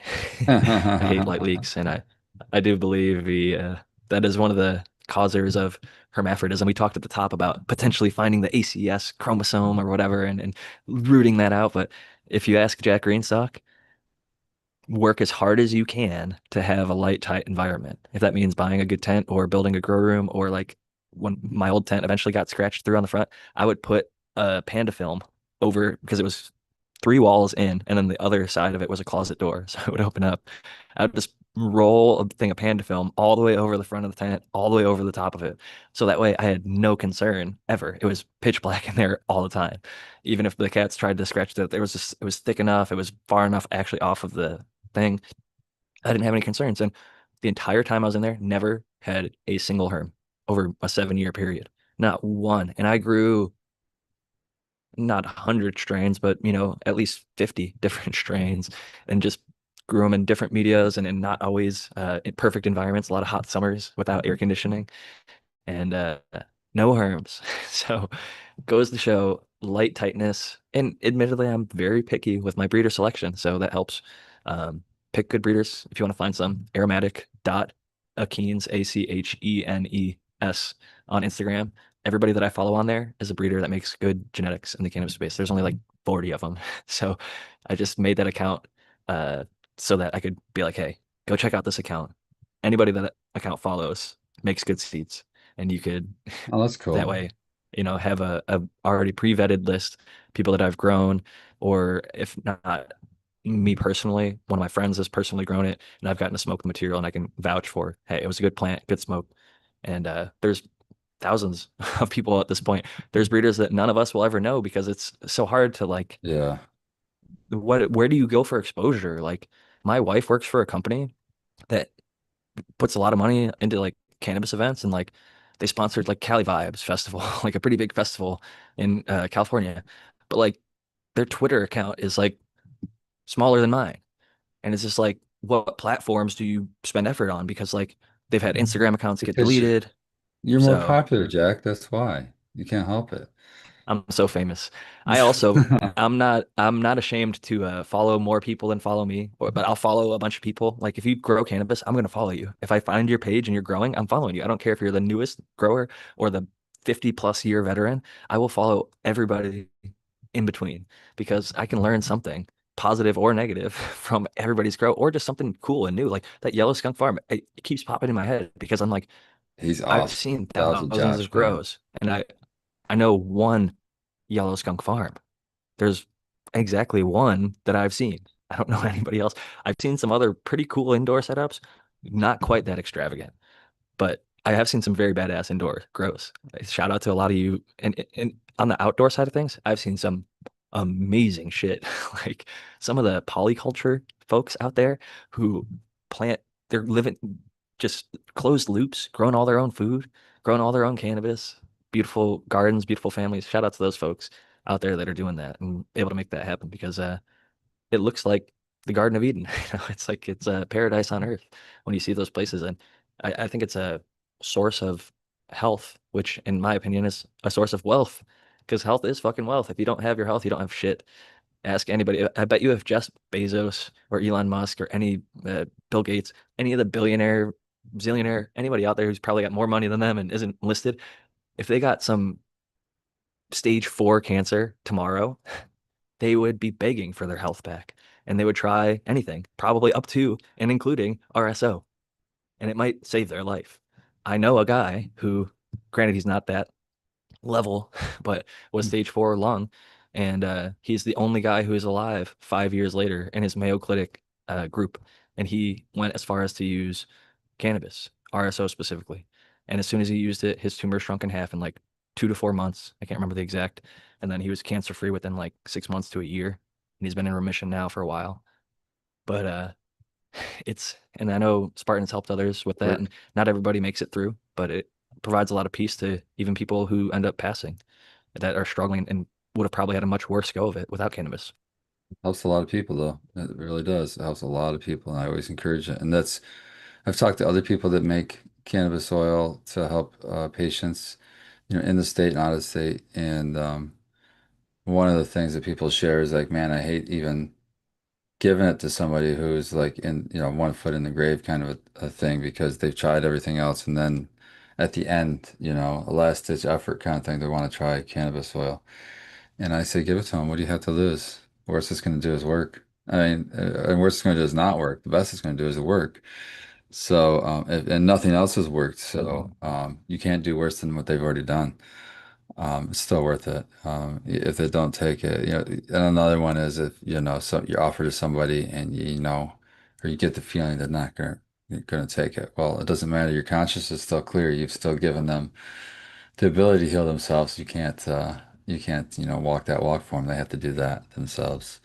So I would still I handle reached out and it. offered to a close family member who passed, and it was during COVID, and I was seeing a lot of stuff saying that it potentially was one of the things that was saving a lot of people. And like in a mice study, there was a thing about uh, some sort of antibodies in your body that react, and they were overreacting, and cannabis was actually preventing that from happening. I think it was like NRDS or something like that, Well, the and cytokine storm. yeah, the All cytokine that. storm and THC specifically was shown to have like a huge benefit. And like there was some CBD formulations as well. But um I was because there was the option, there was some bill or whatever declared you have the right to try if you're like dying or going through some sort of medical condition, you have the right to try. And I was like, I offered it, and the people in my family and the doctors decided against using it. But I don't feel guilt or regret. I pushed and offered and showed the data, showed the scientific studies that I was finding at the time that were supporting the potential use of it. And I was like, what else do we have to lose? Like they're on a ventilator, they're dying, like they're going the wrong direction. And so it was one of those things that, like you said, you do all that you can, and at least you offer. And that way Yeah. you don't have to, trying to go to sleep at night wondering what if, right? Yeah. And maybe the other people do, my family or the doctors, etc. I don't think the doctors particularly give a fuck, but at least family members might think like with research looking back. And that being said, I'm not going to sit here and say that it necessarily would have saved the individual. It just there is potential out there. And I'd like to share that information because then people can come armed with the data. And some doctors are actually receptive and open to trying new and different things. Just like the ones that were working with the individual I talked about who lived 5 years and no one else in his cohort did. The doctors were like, well, we can't technically recommend this to people because of the state that they're in. But they're like, we will send people to you and have you share your regimen. And he has like a binder of everything he did from start to finish, the cannabis, etc. And that's part of the thing that he shares with people. So I think it's like knowledge is power, kind of going back to the whole. I'm very thankful we're able to share and get more people growing and knowing about the positive benefits of cannabis, both medically and whether we want to call it recreational adult use or however it wants to be looked at. Um, I think mental health is extremely important, and it's extremely underfunded and understudied. I was a psychology major. I was studying for my master's in counseling. And so, if I didn't end up finishing, I ended up withdrawing from my master's program to start my own business in the special needs space. However, I got far enough along to realize that mental health is an unsolved issue currently in the US and most of the world. Um, had I gone through my program and worked in the public space, I would have had my student loan to some percentage forgiven because it's such a huge need that they are repaying and essentially incentivizing people, hey, get a degree in this field and work in this field for like 5 or 10 years, and we'll just not wipe the debt clean, but like 50 to 75%, like pretty much half or three-quarters of your student loan is going to be dropped. And you pay down a good amount of it in that 5 to 10 years or whatever, and you can pretty much be uh, debt free. And after that point, you can start a private practice and potentially make more. But I think a lot of people stay in the public setting because they realize there is a huge, uh, at least, people that get into those spaces tend to want to help. And when you're in the public space, there's the opportunity to help more people, just general people. And For so, sure. keeping costs lower, if possible, and availability higher. It's a important thing. So Yeah, and I also want to shout out, and I don't know if I want to read it right because I've got numbers in there and everything, but it's Intuitive Wit, I believe, in chat says, I'm fighting cancer now. And if you're a grower and if you can look up how to make, you can go to phoenixtears.ca, which is Rick Simpson's website, where he talks about Rick Simpson oil. There's a ton of information on there. But I'd really encourage you to get some, doesn't have to be Rick Simpson oil, it's just cannabis oil, which is the same thing, really. But I would really encourage a full spectrum cannabis oil. So if you're gonna make it yourself, if you can get two, three, four different strains that are as different from each other as possible, really, you're trying to get a wide net of cannabinoids to work for a better medicine. If you don't have that option, you only have one, maybe two. You might have grower friends that have different strains. Just ask for their trim. Just mixing that in with your product is going to mix up how many available cannabinoids you're going to be able to pull from your extraction. I really think the real medicine is just to get that full spectrum. So if you have the ability to make it yourself, which is probably 90% of people's only way of getting a full spectrum, you don't see it too often in the stores. And if you do, it's expensive as shit. So make it yourself. Make it yourself. Look, it's like a tincture you're making with just an alcohol soak that you're boiling out. After you soak it, you're straining off the plant material and you're boiling off the alcohol and left with the cannabis oil. That's pretty much the gist of it. You can get real fancy with it, but it's some life-saving medicine. I encourage you to look into it. phoenixtears.ca. for a little while, I was spending $40 to $50 a gram to get decent quality. You might also see it called FECO or FSO, full spectrum oil or fully extracted cannabis oil. I don't know if the second abbreviation that I gave was proper or not, but those two acronyms have been used for what is also called RSO, or cannabis oil, as Spartan referred to it. But not all cannabis oil is created equal. CBD oil at the gas station is not going to be the same as a homemade Rick Simpson oil style of tincture that is evaporating the alcohol off and concentrating the cannabinoids at a great amount where you can take like a toothpick's worth, small little tiny drop. And if you're not a cannabis user, you're gonna get a substantial feeling for the first few times, even off just a small amount. And you can work your way up because essentially you want to increase the amount of, like we're talking about earlier with tolerance, you want to use tolerance as your friend because cannabinoids have strong medicinal benefits for cancer specifically. Um, and so the more THC and CBD, et cetera, variety of cannabinoids that you can get into your system, the better. I think a 1-to-1 ratio is good for a lot of people to not feel overwhelmed by the high.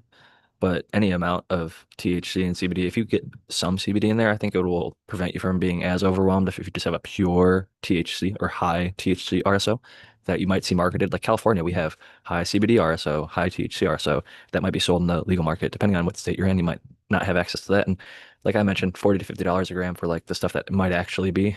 And like Spartan mentioned, the best way to do most things, if anything, is to do it yourself. And if you can't, there fortunately are a lot of really good people in the community. I can't guarantee it, but if you look around enough and you just put it out there enough on shows like this, you might actually start having people DMing you and saying, "Hey, I can hook you up with a gram, or I can send something. What's your address?"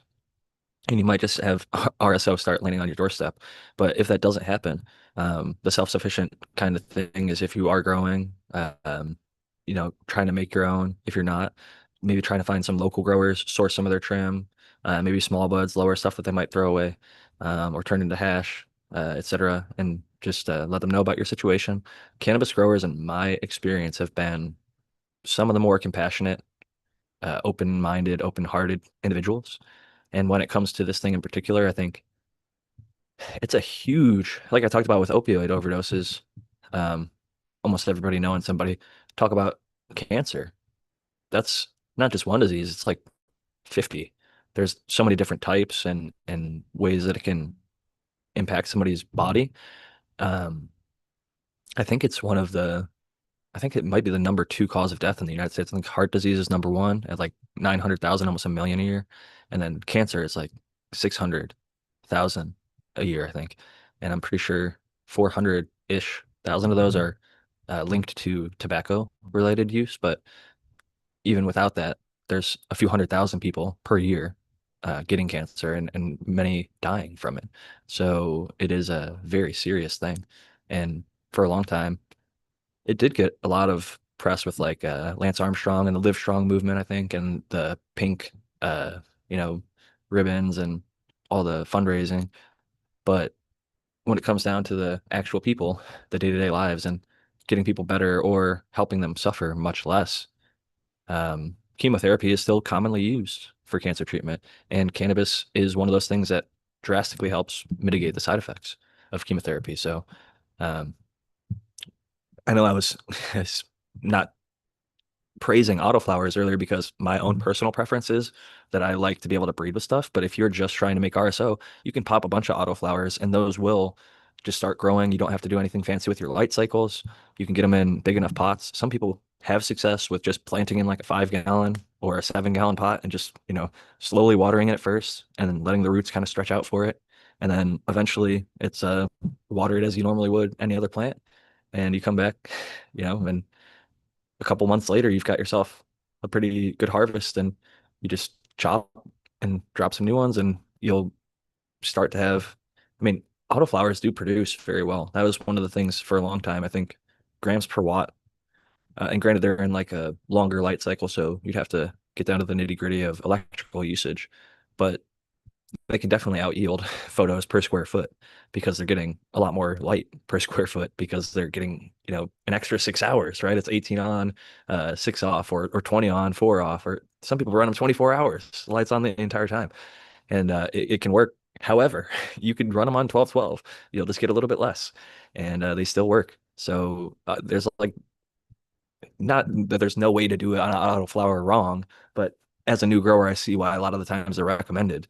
However, I also think they can be a little bit finicky if you don't have a good early veg. So if you're not a gardener by your natural trade, then you might want to practice germinating seeds and getting them to grow in early veg with some like photoperiod or even like some tomato seeds or less valued seeds, just so you can learn how to get a plant off to a strong start. Because without that, an autoflower often suffers. And I've seen so many autoflowers that are smaller than my face. Oh Um, yeah.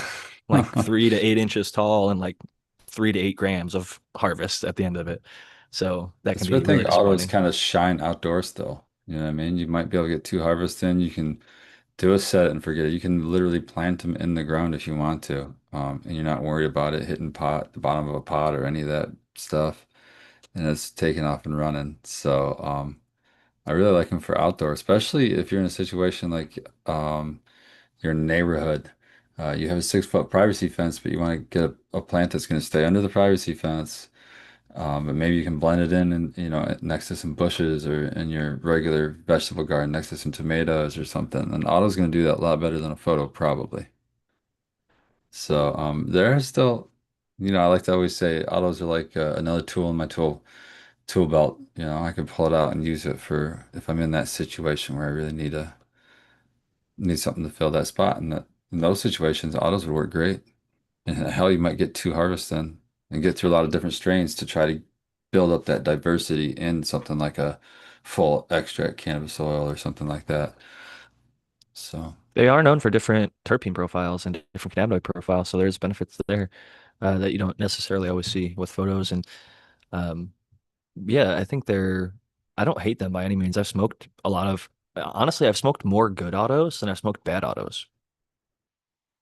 The bad one was like the early stuff, like the low riders, the early autos that like you can still find on some of these seed websites, weirdly enough. Like if you go to like a big white label seed site, um, I think they're marketed for like if you have like a micro grow because they're low rider, they're like almost marketed as like it's gonna be a small plant. Even if you do everything right, it's gonna be a small plant. And so that was like part of the mystique of it, but they just didn't have much of a high, if any, at all, especially if you're like used to smoking the type of stuff that I was used to smoking.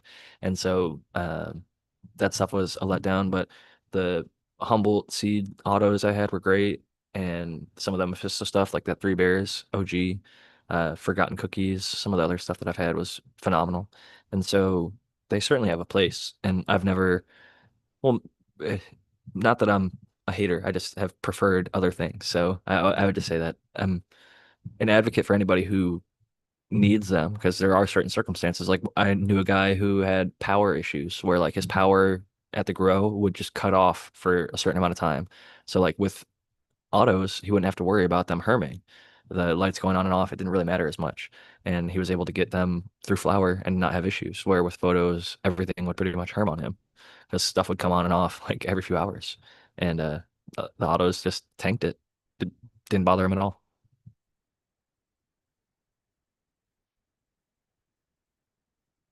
I know guys in the UK as well that grow them on patios and stuff because that's the only way they can get a harvest in. And like you said with the privacy fence, look at Brandon Rust. Like if you do well, if you actually start growing in good soil, you're gonna have some fucking 12-foot plants, the 20-foot plants. I've seen them enough times get that big to not be surprised by it anymore. Like if you're growing a good photo period, it's gonna get fucking huge. If you give it root space and good soil, it's going to get massive. It will be bigger than you at the least, right? Like you're gonna have a 6 foot tall plant or more if you're growing a photo period. Like it's just even autoflowers outdoor. I saw Boom Farms had some 6 footers in a greenhouse up in Canada when he was growing some autos, and they look phenomenal. Yeah. So I will say I don't think I've ever seen them bigger than that. So if you have a 6+ foot fence, then you're probably going to be pretty safe planting right up against it. And if you are worried, you can do like the when I had it grow out in West Covina, my buddy's dad's grow. He had a medical license when I was in college, and we dug a trench next to the fence. So we planted into the trench because we didn't have autos. We were growing photos, and the photos that we grew were like about 6 feet tall. And so I was like, well, Lower them let's down. yeah, we'll bury him. And his fence was like 7 or 8 feet and it ended up working out. So, you know, I think that it ended up having kind of a interesting effect on keeping the root zone cooler as well. So like there are side benefits because the area was kind of a hotter area. And yeah, just sometimes weird little things like that end up working out really well. And reminded me a little of Subcool growing in his pool. Yeah, that's Things that cool. look a little bit different, but end up working out. And I miss that grow, man. I used to watch, I'd just like be on a lunch break or something and oh, Sub Cool is live and I'd pull it He up. would go on all the He'd time just be too. streaming. Like morning, noon, and night. You never knew. It'd just be like bam, he's live, and then he's just jamming out, smoking weed, talking shit, and then he'd walk you through the grow and like, damn, that's a big ass plant. Like what soil is he growing in? I gotta look up that recipe. My barber still uses it, or he's not my barber anymore, but the guy who used to cut my hair, I taught him how to grow and he was using like uh emerald something nutrients and he grew Emerald fire with Harvest. them. Emerald Harvest. He grew some fire in Emerald Harvest. I'm not gonna knock it. But I showed him the super soil and with like he had a few little kids and didn't want to have like nutrient bottles around that they could get into, or even just mixing it up. Like if he spilled something here or there, it's like with soil, it was easier with the super soil. He could just give it water the entire time. He's like, wait, that's a thing. I could just give it water the entire time. And he Yeah. started growing fire in super soil, and now he has garbage cans out in his garage just full of it. He just mixes it up. He's always got a nice fresh batch, and then he's got one that's been cooking for a little bit, and he's just ready to grow fire at the drop of a hat because that soil Love it. is tried and true. And that's how I'm going with the Michigan made mix right now. Shout out to uh Resurrection Prophet. He hooked me up with a couple bags of the Michigan made mix and the Papa's Perfect Poo and the tea bags for the Papa's Perfect Poo. Sweet. So Damn. some cool stuff. I'd never tried that before, and this might be my first time trying that out. I even, like you were talking, I've got some of my seedlings in the Michigan made mix, and they're doing just fine. So even though it's a full, water only start to finish, if you give it proper pot sizes, um, the seedlings don't seem to get bothered by it. So I Yep. love that about these kind of organic mixes that doesn't overwhelm them. Yep. I love it too. And it seems like it has I'd enough also be nutrition to keep him curious. going for a while too. I like that even in a smaller pot size, it seems to be okay for a little bit. I flowered plants in a 1 gallon, a true 1 gallon in the Michigan made mix. And granted, it didn't get Jesus. huge. I got like 3 to 5 colas. And the strawberry daiquiri, I did it. It was fire, dude. Like people were like loving this shit. And the plant that was one of the worst ones I ever grew was and this was probably because it was in a 1 gallon pot was that more cowbell. But it was right next to like two strawberry Yeah, daiquiris that were also in 1 gallons that were just insanely fire. So I was just like, fire. well, you know, Made it look even same worse. condition. Yeah, that really did not help its cause because the strawberry daiquiri smelled just like strawberries with like a little hint of like citrus, but it was pretty much pure strawberry on the front and like maybe a little lemon underneath. But Nice. man, that shit was fire. It was strong as hell, like a lot of subcool stuff. Tasted really good.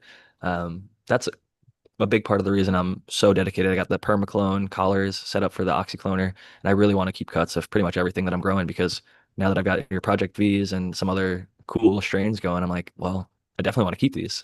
Like, Yeah, they're gonna be good. GG4. Hell yeah. They're gonna be good. Absolutely. I'm keeping them around. I want to go back and just one more topic on the RSO topic.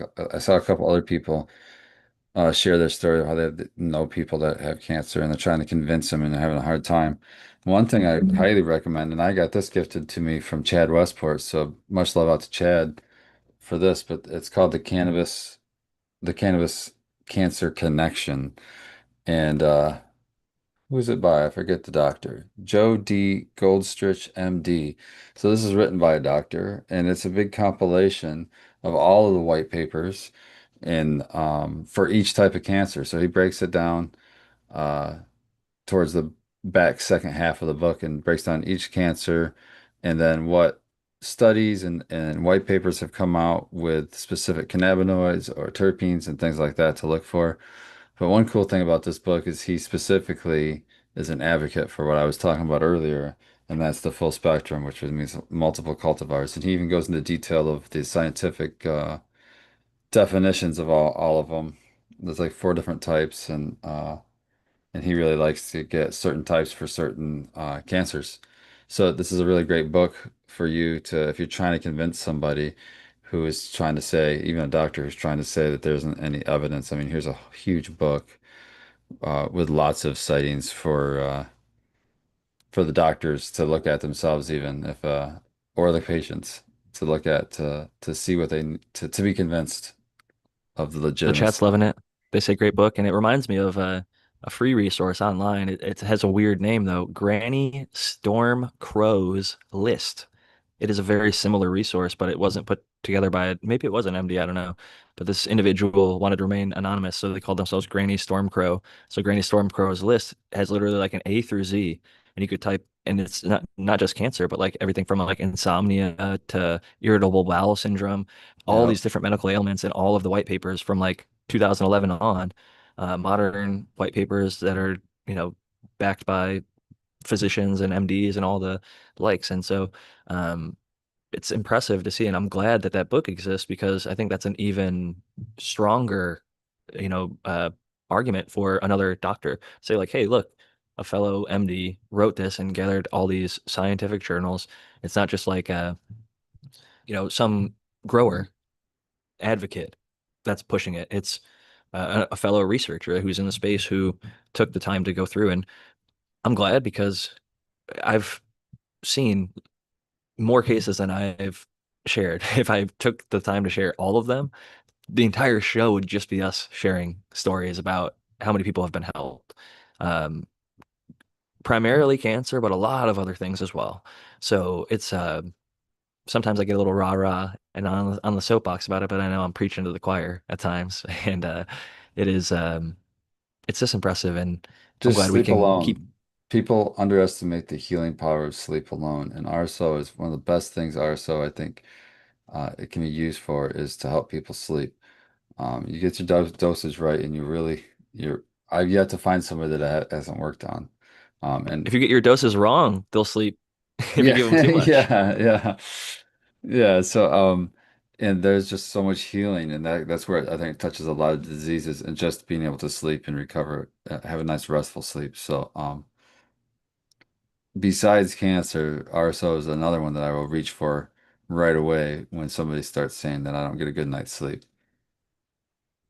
That's huge because it's actually directly related. I've seen at least a handful of studies now that link lack of sleep to a variety of cancers. If you're not getting enough sleep, you have an increased chance of several different types of cancer. And that's just now been proven out across several different populations over decades. And it sort of makes logical sense that, sleeping is when we're recovering and healing and doing a lot of the necessary processes for our body. And who knows, maybe we have something that would have gone on to become a cancer that our body was able to fight off because we got a good restful sleep or supplemented with cannabis, which is the way I think we need to kind of look at it instead of like uh recreational adult use or medical use. It's like this is just like taking vitamin C and vitamin D and all the other things that I need to have a good, healthy, strong body. And I hope that it continues to get put into, you know, kombuchas and other drinks and coffees and put CBD and THC and everything. Like I love it. I love seeing more drinks and options, droppers and vapes and every single way that you can get it in and on your body, I think is going to have benefit for different populations. So, like you were talking about earlier, it's just like another, arrow in my quiver, so to speak, and or a tool in the tool belt. Like it's one of those things that can be used for a certain population at a certain time. And everything from like, I love these little salves. I've got really bad arthritis. And a lot of the arthritis medications, shout out to old hippie Medibles. I met him, it's Ol, actually OL hippie Medibles. Met him through Tie Sticks Loyalty Gardens when I was in Vegas. He gave me this salve, and it's this little tiny thing has gone a real long way. I just like dip my finger in there and rub it usually on my hands because I have arthritis. Some of my hands will get locked up or start feeling pain and swelling. And within 15, 20 minutes, it's like the swelling has gone down. Even immediately, you get relief. But within like 15 to 20 minutes, the inflammation and swelling has gone down significantly, and I can start to gain mobility back and feel way less pain. So it's in my own personal life, like that and sleep. I have pain from back injuries, neck injuries, football injuries from hands and everything else. I beat up my body playing sports and even now and kind of working in a physical environment. And so if I can improve my sleep, I think that's helped my mind state. I'm better at remembering people's names than I was when I wasn't sleeping well. When I was like in Florida and didn't have the same access that I have in California, I would like now I have five options to help me sleep. Where there, I might have one, but it was like I'd go to like a guy and get weed. Well, there was no strain. There was like no like there wasn't an indica sativa. No, it was like you have $50. This is how much you get. You You were have happy if it however was much. weed. And I was just happy it was actually weed, like every Yeah. time, because the guys that I got it from were legit enough in that regard. And who knows what the fuck was sprayed on it? Who knows? So many of the details. Thankfully, I never had any crazy negative reactions. But yeah, it's not the same as like I know the parents of this strain, and both of them are known for being sleepy strains. And so, oh, yeah, that Kimbo Kush actually turns out it helped me sleep.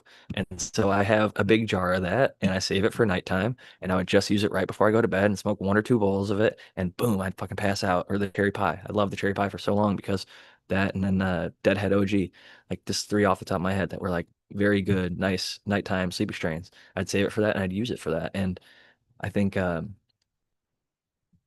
not having that, like I was a much worse performer in school. My education, my grades were worse. When I was in California and had access to all the medical cannabis, I was a good student. I had a decent, I'm not a perfect GPA. I was on a 4 or 5.0, whatever you want to go by, but I was passing all my classes and I was doing well enough that, I was well liked by my teachers and it was A's, B's, occasional C here and there. And if I wanted to, I could apply myself a little more and do better on some of those classes.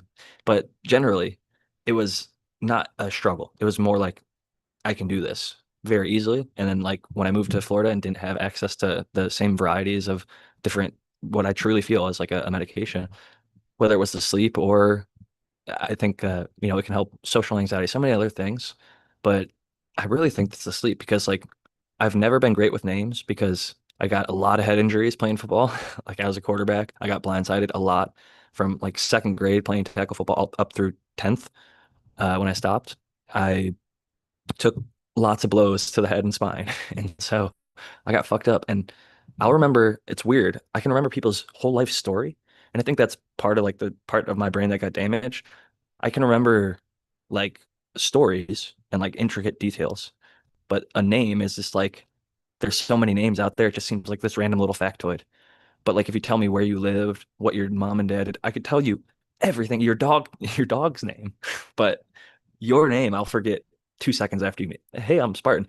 And then sounds like, what the hell's that guy's name? But I'm at the point now, I think I've gotten enough sleep and I'm in a healthy enough space. My stress is low enough. I'm happy with my job and everything from my cats to my wife and all my life choices, etc. I can remember people's names much better now than I was able to when I wasn't in such a healthy space. So I think Now you cannabis, take that. Now you take oddly, that. Yeah, take that little bit and then expand it to now you have a person who can remember names. And how do you think that person's going to walk through life and how are they going to affect everyone around them? Now take all of those people and give them that same experience as the first person and let them affect everyone around them. And where are we? You know what I mean? That's the exciting part. the other thing is like I was admittedly childish in that I had the application of thought that, well, if I don't really care much about something, then other people don't care about it. I don't care if people remember my name because I go by nicknames a lot. I grew up in sports. I had older brothers. I went by my last name a lot. I went by nicknames a lot. And so my name is just like whatever, it's a name. Some people really care if you w- forget their name. And this isn't even like I'm talking about like picking up a girl or something. Like you definitely don't want to forget a woman's name if you meet them and you're trying to have a good relationship moving forward with them. That's like an instant. You're done, folks. It doesn't matter the gender. But if you're trying to pick somebody up and you forget their name, like that, what an insulting kind of feeling. But even from like the casual, like person who works at the coffee shop or a person that you bump into in line and you're just having a casual conversation, like if you remember their name, some people care a lot about that. And some to the effect that like I know some people that once they learn your name, they'll use it in a sentence a bunch. They'll keep using it over like, "Oh, Jack, nice to meet you, Jack. It's good to see you, Jack. Oh, it's so cool that you work with kids, Jack, da da da." That annoys me. And I hate that. I'm not a big fan of when people overuse a name.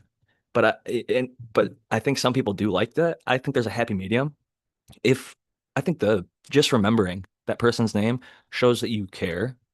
It wasn't before that I didn't care. It's that I physically had a detriment, like my brain and shit. But now that I do care, and I think that my mental health has gotten better, and maybe I've done actual some repair, like some of the neurogenesis and stuff we were talking about at the very top.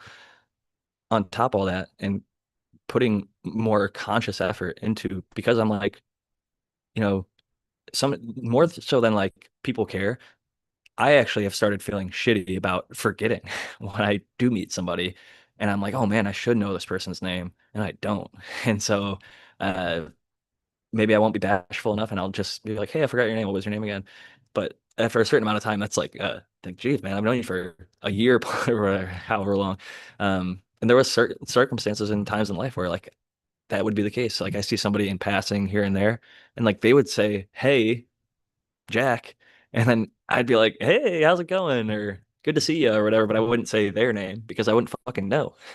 And I don't know, I think it's underestimated the just being able to in remembering where I put things. Granted, I have systems now because when I was forgetting everything, I just always put things exactly in the same spot every time. And that way I wouldn't have to consciously keep track of all my items. Like everything had its place. My keys go here, my wallet goes there, blah, blah, blah, blah. Like every single thing had a specific place. And maybe that's OCD, maybe it's habit or organization. But my dad always said the system is a solution, and that was a fucking system that worked for me.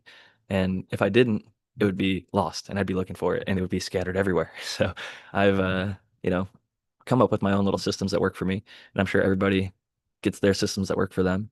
But yeah, it's I think I'm getting way off base here, but it does wind back to cannabis because ultimately, I think even if I do get sidetracked and derailed on occasion, some strains are more apt to doing that than other ones. Some shows you'll be like, wow, Jack was really on point tonight.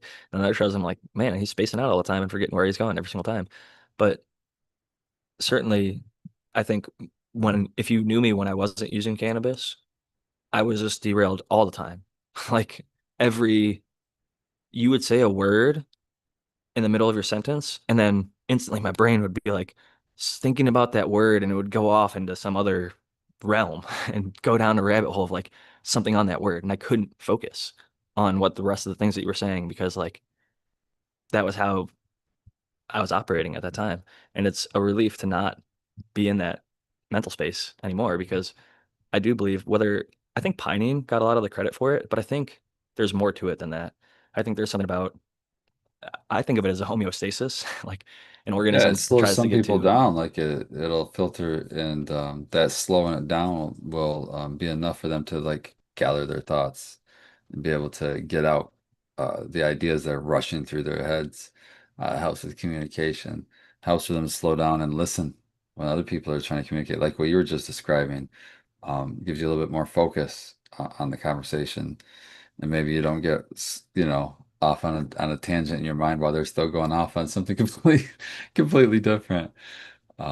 Cannabis is great. I think it's like I guess alcohol too could be a social lubricant when it comes to like I think it's great in social situations because everybody kind of lets their guard down a little bit, and it seems like you can talk even controversial subjects and topics while everybody's high and feeling good, and still everybody can get through it without getting too upset, which is pretty cool. It's like a superpower.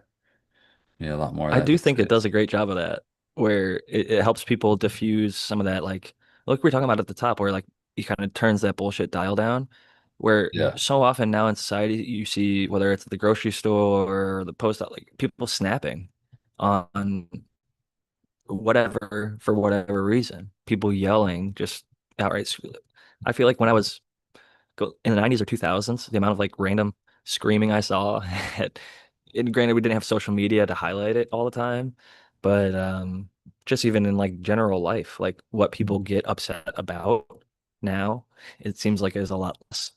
And the amount of upsetness they get about it is greater. It's like a more theatrical world almost at this point. Like people are getting, but with cannabis, I think it turns that bullshit dial down, and it also like makes that rope before you snap longer. Like if we were all a burning fuse that boom, it's about to go off when that motorcycle drives by, it helps us have a longer fuse. That rope, instead of being a few inches, is now a foot or 10 feet. So instead of somebody making one comment and you're throwing a glass of water on them or something, like I just saw on some housewives show, uh, maybe you can just take a breath and say, you know what? Maybe they're going through some shit, and I actually don't even care that much about what they have to say. So even if they like the one in this case, the person got really upset that they felt the other person was lying, and it's like, well, if they're lying, people will find out they're a liar, and eventually they'll start to trust you. You'll prove that you're trustworthy. And like, I've never really worried about people lying about me because I'm a very honest person. And so if you lie about me, everybody around me knows I'm a very honest person and I keep it real with everybody that I'm around. So like they'll know like if they start hearing shit that seems off base, that it's probably not true. And they'll probably come to me and ask, "Hey, I heard this. Is that true?" And I'll be like, No, it's not." that's my favorite thing is when people talk crap about somebody and it's like, you don't think I'm gonna go ask them? You don't think I'm just gonna go right to them and be like, hey, is this true? What kind of stupid? I never understood that. Yeah, I'm one of those people. If somebody starts saying some shit to me, I'll be like, okay, let's just all sit down and we'll get everybody in the room and let's talk this out and see who's the bullshitter. It's fact checking, man. I do it like with my mom could tell me something, I'll Google it. It's just like, did she get some bullshit on Facebook? Or, like it's just real, you know? Like I don't know. Like it's good to be skeptical and to follow up on things. And then sure enough, a lot of the times they're right and you learn something. You grow. You both get better. And it's like, wow, you taught me something. Or you fact check them and it turns out that maybe it is bullshit and you could try and gently because if you tell somebody they're wrong, it's like that's a uphill battle at the best. At the worst, it can be an argument, and nobody wants to get into unnecessary arguments over stupid shit. But it Well, speak for yourself. That's kind of fun to me sometimes. that is true. I do see a lot, so much of it that it must be enjoyable to some extent because it happens so often, and to some extent, I do engage to some extent, but it's I feel like I'm in good faith online when I'm like if I'm getting in a argument and a comment. I'm actually trying to, in good faith, like have the back and forth with the person, like be kind to them. I'm not going to personally attack them. I'm going to share my side of the argument. You could disagree with me. You might like hate cannabis or guns or hunting or whatever. And I respect that. Some people don't like some of the things that I love. that's fine. You know, we don't have to have the same hobbies and passions and interests. But yeah, it's not the end of the world, you know. So I think sometimes we can get through to people. I've done it successfully a number of times. Oh, I never thought about it that way. Or, you know what, you have a point. I don't agree with it, but I can see where you're coming from more than before. Like somebody was, this is a little off topic, but they were shitting on this. There was a video of a person throwing a workout ball down to the ground with a hammer on top of it. And the hammer hits the ball and it bounces back up and hits them in the head. And they have a Cybertruck in the background. I almost wondered if it's faked Ouch. because like there's music in the background, so you can't actually hear if like the hammer hits them. It because I follow a guy called Scott Prop and Roll, and he makes props for movies, and they look just like a real hammer, and it flies just like a real hammer, but it's made out of rubber or foam, right? So you Right. could do something like that if you wanted a bunch of views in a Mhm. viral video to make it look like, oh, I'm that stupid guy with the Cybertruck in the background who hit myself in the head with a hammer. And maybe he did actually hit himself. I haven't seen the full unedited video, but Yeah, I don't know what the uh, Cybertruck has to do with it. What are you doing with a hammer on an exercise ball? What the hell is that about? it was in the background and it said Cybertruck activities. So I think it was kind of rage baiting potentially. Oh, okay. And so somebody was like, why do we need self-driving vehicles? And I just like replied, I was like, well, they get in a lot less accidents than people. And there's, 38,000 people die every year in the US from car accidents, and several million get injured in the accidents. And the self-driving cars at this point are safer than people. And I shared the statistic per mile. It's like 7 million miles versus 600,000 miles driven per single accident. And they're like, you know, they made a kind of off-colored joke, but I think they at least were open-minded to the idea that, hey, even though it seems scary or dangerous or new, the people don't pay attention. So I'd rather Well, have something that's got 8 cameras and a bunch of sensors that's paying attention all the time than somebody who's drunk or texting or fucking half asleep because they've worked too many shifts. and I want to be half asleep, so go ahead and let's fucking drive my ass around, man. I'm waiting for this That's what thing. I'm saying. I love it. Like you're getting chauffeured. Like I love Yeah, when I don't have to somebody pay else attention. drives I me can somewhere. fuck around. I could take a nap in the passenger seat. Yes, sign me That's the like the fuck up. train. I like taking a train on occasion because you get to just relax. You can look at your phone, you can listen to music. It's Yeah. like you can get up and walk around. I prefer it to a plane because you're not crammed the fuck in there usually. So you can actually stretch your legs out, go to the little meal car, and at least out here in California, you get some beautiful sights along the coast. So don't be afraid to ride that train. And in the case of the self-driving cars, there's a few Waymo, Tesla, and other different options out there, and they don't get in very many accidents. So I think as crazy as it seems, it might be fun to try out for somebody out there if you haven't. But at the I'm same still time, waiting for everybody drive your else. gas car if you like them. Have I fun. was gonna say, I'm still waiting for everyone else to fucking be the guinea pigs. And once they get all the kinks worked out, then I'll get on board. But I'm not against it. I'm just waiting for them to work the kinks out. I'm with you. To be honest, I have the autopilot, and mine is the very first generation from 2014, and I hover my hands around the thing in case it messes up. I treat it like we're on a team, and we're both trying to get home safely. So I've got all the sensors and all the radars and all the other shit, and my 2 eyes, and me looking all around, trying to not fuck anything up. I just want to make it home alive and uninjured. Like it sounds a little bit crazy, but if you've known people who've been injured, or if you've personally, like myself, been injured in a car accident, then you will realize it's not a given, and it's not fun to have spinal injuries that are lifelong pain and rehab and uh, bullshit to go through. Uh, so, yeah, if you can get home safe or not hit somebody and cause them potential lifelong injury that you might have to get sued over, a lot of nice shit to avoid and more time that you could be in your garden, not, dealing with bullshit like that. So, with all that being said, we have about 1 minute left. We flew through this one. I had time flies when you're having fun. At least I was enjoying myself. But we are at the 5:59 mark here on the West Coast. So I'm going to pass it over to Spartan Grown for any final thoughts and shout outs. And no rush because I don't think you're going to Michigan Bros Grow Show. So No, we'll close it out. no. I'm just gonna say much love to everyone out there in chat and everybody who listens later.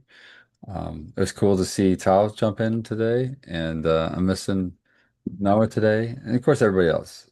And then, we're missing Matthew and Dr. Coco and everyone out there. I'm sure we're gonna have guys coming back. It's gonna be good to catch up with everybody. But besides all that, I'm just going to end it with much love and keep growing, everybody. Cheers to that. And one note that I wrote down to be a better active listener and not throw myself off. Like I was talking, sometimes I'd hear somebody say something and then I'd go way off. Well, I think I might have some undiagnosed ADHD. I've never been officially or formally diagnosed. But one thing I did find is cannabis, when it was offered to people who had ADHD in at least one study, 100% of people who switched did not go back to the old ADHD medication. So they found positive benefits in their focus and their general ability to get through life. So if you're one of those people out there who has been diagnosed with that, or if you think that you might be somebody who's impacted by something like that, cannabis might be benefiting you and you might be, you know, self treating without even realizing it. So you don't necessarily have to feel as bad because if it can help somebody like myself get as much shit as I do get done behind the scenes here that y'all don't have to see, uh, you might be able to up your productivity as well, despite the old stereotypes that we're constantly crushing. So get out there and kick some ass, be a good person in your community, and keep on keeping on, everybody. Much love to you all. Jack Greenstock, signing out. Keep growing. See you next week.